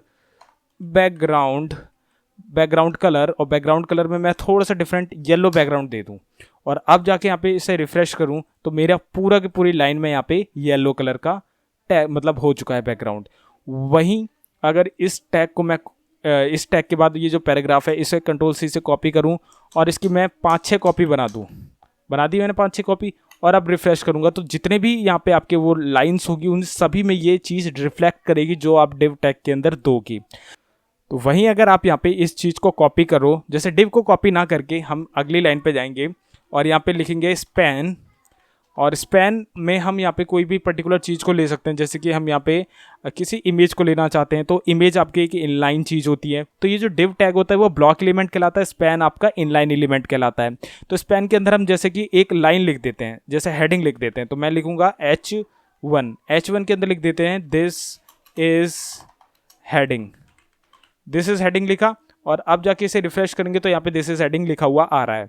और यहाँ स्पैन के अंदर इसका भी स्टाइल हम दे देते हैं स्टाइल बैकग्राउंड कलर में वायलेट दे देते हैं, वायलेट कर दिया। अब जाके यहाँ पे रिफ्रेश करूँगा तो यहाँ पे कोई भी रिफ्लेक्शन नहीं हो रहा है, मतलब यहाँ पे आपकी ये स्टाइलिंग काम नहीं कर रही है इनलाइन के अंदर। और इसी के साथ साथ यहाँ पे दोनों की कैटेगरी होती है कि डिव टैग के कौन से टैग होते हैं, स्पैन के कौन से टैग होते हैं, ये कैटेगरी होती है। आपको करना क्या है, स्पैन एंड डिव टैग्स लिख देना है गूगल पे जाके। आपको स्पैन और जो अलग अलग टैग्स होते हैं कि इनलाइन के लिए कौन से होते हैं, ब्लॉक के लिए कौन से होते हैं, वो आपको यहाँ पे मिल जाएंगे। देखो यहाँ पे स्पैन और आपके डिव के अलग अलग टैग्स हैं। अभी देखो कोई अच्छी सी वेबसाइट दिखे तो मैं यहाँ पे आपको बता दूंगा कि कौन कौन से टैग आपके इनलाइन में आते हैं, कौन कौन से आपके ब्लॉक में आते हैं। अब देखो यहाँ पे आप देख सकते हो आपके कुछ टैग हैं, जैसे एड्रेस हो गया, आर्टिकल हो गया, एसाइड हो गया, फुटर हो गया, ये आपके ब्लॉक होते हैं, पूरे के पूरे ब्लॉक में बनते हैं। वीडियो हो गया, मेन हो गया, तो ये सारे आपके ब्लॉक टैग्स हैं। ब्लॉक यानी एक चौड़ा सा ब्लॉक, आपका कितनी भी हाइट कर सकते हो, उसकी कितनी भी लेंथ कर सकते हो। वहीं जो स्पैन होता है वो इनलाइन एलिमेंट कहलाता है, और ये वाला आपका ब्लॉक लेवल एलिमेंट कहलाता है। तो इनलाइन मतलब एक ही लाइन के अंदर आने वाली चीज़ें, जैसे कि आप एंकर, एक लिंक आप दे सकते हो एक ही लाइन पे, एब्रीविएशन दे सकते हो एक ही लाइन पे, इनपुट दे सकते हो एक ही लाइन पे, स्मॉल लगा सकते हो एक ही लाइन पे, स्ट्रॉन्ग और मैप, बटन्स, ये सब आप एक ही लाइन में लगा सकते हो। तो ये सारे आपके इन लाइन में आते हैं। तो मतलब एक ही लाइन के अंदर काम करने के लिए हम स्पैन का इस्तेमाल करेंगे। एक पूरा ब्लॉक का अगर हम यहाँ पे घेर रहे हैं, उसको कवर कर रहे हैं, तब हम यहाँ पे डिव टैग का इस्तेमाल करते हैं। तो ये जब वेबसाइट बनाएंगे तब आपको ज़्यादा अच्छे से समझ में आने वाली चीज़ है। तो अभी के लिए आप इतना समझ लें, डिव और स्पैन टैग होता है जिनकी मदद से आप किसी पर्टिकुलर चीज़ को टारगेट कर सकते हो in the case of CSS और जावास्क्रिप्ट। तो स्पैन और डिव के अंदर ही हम अपने एलिमेंट्स को यूज़ करते हैं। तो स्पैन, डिव, अभी आपको आगे अच्छे से पता चल जाएगा कि क्या चीज़ें होती हैं। अब यहाँ पे मैं आपको HTML5 के कुछ कॉन्सेप्ट बता देता हूँ। HTML5 में आपके कुछ नए टैग्स आ गए हैं, जैसे कि आपका नैव बार के लिए टैग है नैव के साथ साथ यहाँ पे आप एक नैव बार का क्रिएशन कर सकते हो। नैव के बाद अगर मैं यहाँ पे अगला टैग आपको बताऊँ तो आता है आपका आर्टिकल आ गया। आर्टिकल में पर्टिकुलर आप आर्टिकल के तरीके से एक पूरा पेज यहाँ पे बना सकते हो। और आर्टिकल के बाद यहाँ पे आपके हेडर आता है एक टैग, हेडर से आप हेडर की डिज़ाइनिंग कर सकते हो, पेज की, जो पेज का हेडर होता है ऊपर का पार्ट, उसकी डिज़ाइनिंग कर सकते हो। फुटर का टैग आता है अलग से, फुटर का इस्तेमाल कर सकते हो अपने वेब पेज में। फुटर आपने देखा है ना, नीचे लिंक्स विंक्स जहाँ पे दी गई होती हैं वो सारा होता है। मैप का इस्तेमाल कर सकते हो, मैप टैग आ गया आपका यहाँ पे। मैप के बाद और भी बहुत सारे टैग्स हैं, जैसे कि समरी का टैग हो गया, सेक्शन का टैग हो गया। मैं लिख देता हूँ यहाँ पे सारे टैग्स, समरी और समरी के बाद यहाँ पे आपके पास जो अगला टैग आता है वो हो गया आपका समरी के बाद कौन सा था, section tag. Section tag, section हो गया। सेक्शन के बाद यहाँ पे आपका अगला जो टैग है, बहुत अच्छे अच्छे टैग्स हैं, देखो सेक्शन हो गया, एसाइड हो गया, एसाइड हो गया। आप डिटेल टैग का इस्तेमाल कर सकते हो, डिटेल टैग आता है। ये सारे जो टैग है ना, मैं अभी आपको लिख देता हूँ, ये सारे टैग आप नोट कर लें। अभी प्रोजेक्ट जब बनाएंगे ना तो पूरे हर एक टैग का इस्तेमाल करके देखेंगे। डिटेल हो गया, समरी हो गया, नैव बार हो गया, तो ऐसे टेक्स्ट एरिया आता है, एक टेक्स्ट एरिया का टैग इस्तेमाल कर सकते हो। तो बहुत सारे टैग्स हैं, ये HTML5 के टैग हैं, HTML5 में इंट्रोड्यूस कराए गए थे, जिससे एक वेबसाइट बहुत अच्छी तरीके से हम बना सकते हैं। तो इन सब टैग्स को आप नोट कर लें, जब हम प्रोजेक्ट बनाएंगे HTML की एक पूरी वेबसाइट बनाएंगे तब हम इन सभी टैग का इस्तेमाल करके देखेंगे। ओके, तो अब यहाँ पे लास्ट आपको यहाँ पे टैग का यहाँ पे इस्तेमाल बता देता हूँ, जो कि है फॉर्म टैग। बहुत इंपॉर्टेंट टैग है, बहुत ज़्यादा यूज़ किया जाने वाला टैग है। मैं यहाँ पे लिखूँगा फॉर्म। फॉर्म, यहाँ मेरा फॉर्म ओपन हो चुका है। सबसे पहले मैं यहाँ पे एक टैग ओपन करूँगा इनपुट का। इनपुट से पहले मैं एक काम कर देता हूँ, यहाँ पे कैप्शन दे देता हूँ। कैप्शन भी दे सकते हो या फिर आप दे सकते हो टाइटल दे सकते हो इस पर्टिकुलर फॉर्म का।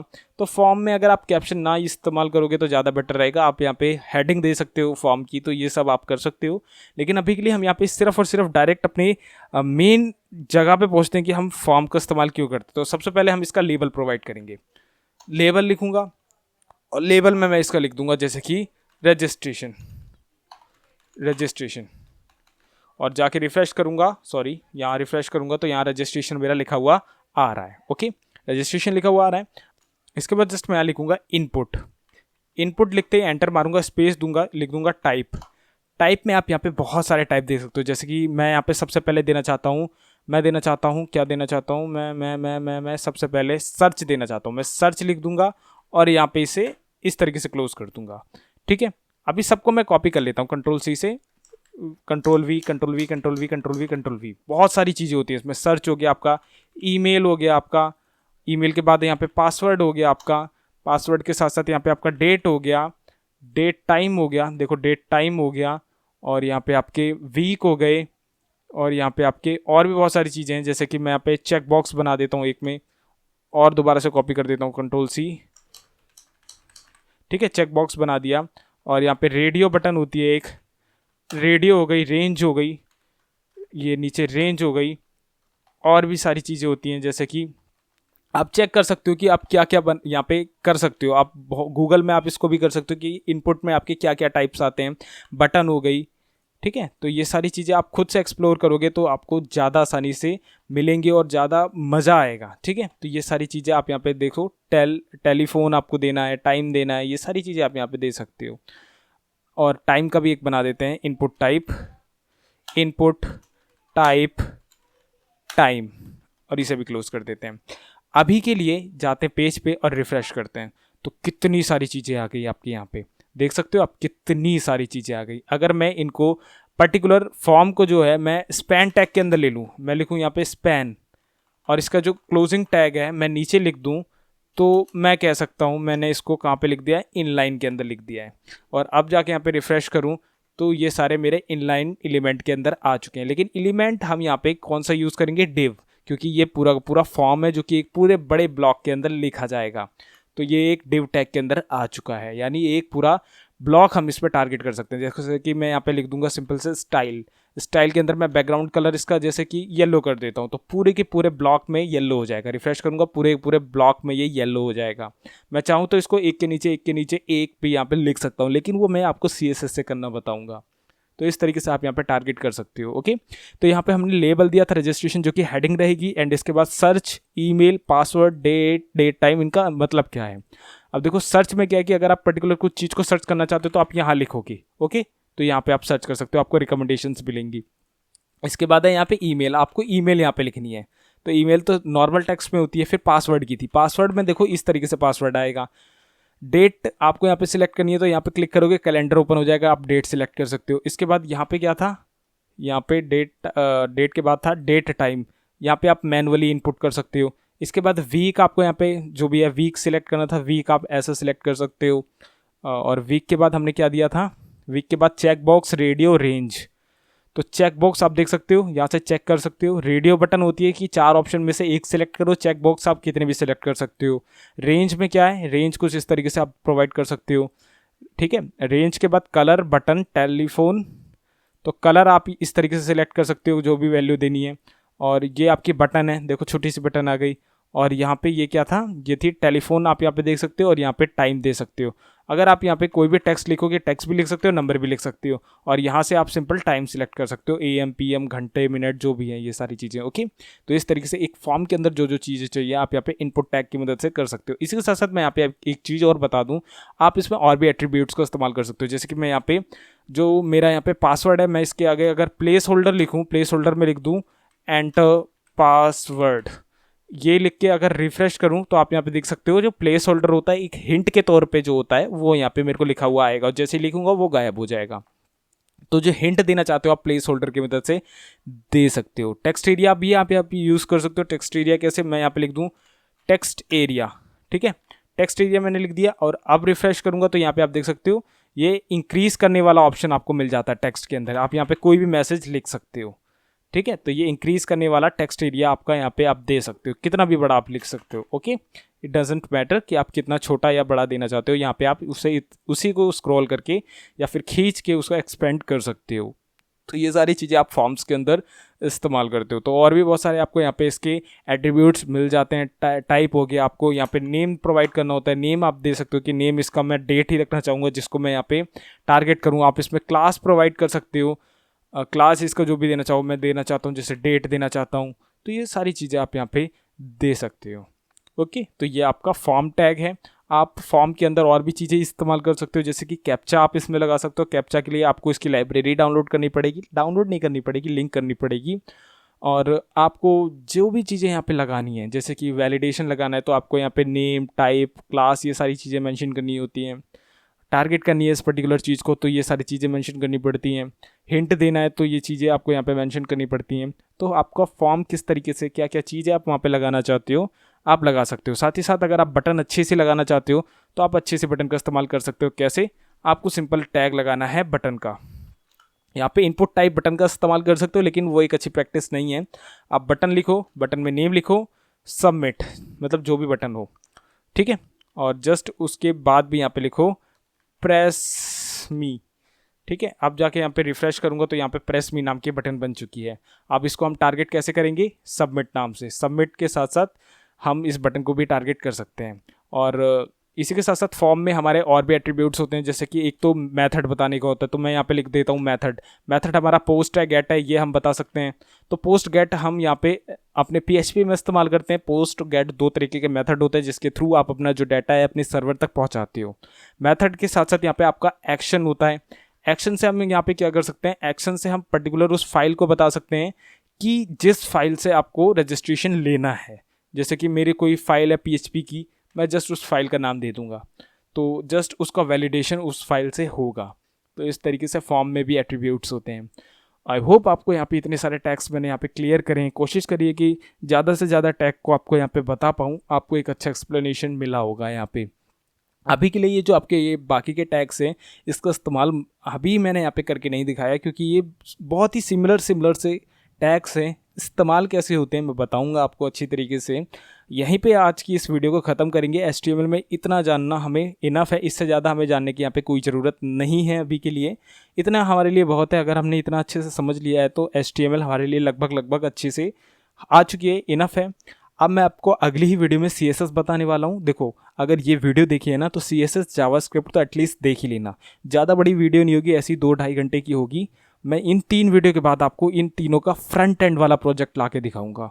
बहुत प्यारी सी वेबसाइट बनाऊंगा। अगर HTML देखिए, ये पूरी वीडियो देखिए तो HTML इनफ है आपके लिए। अगली वीडियो में इनफ CSS आपको बताऊंगा, फिर उसके अगले वीडियो में इनफ जावास्क्रिप्ट आपको बताऊंगा, फिर प्रॉपर अच्छे से वेबसाइट कैसे बनती है अगला प्रोजेक्ट आपको ला के दूंगा।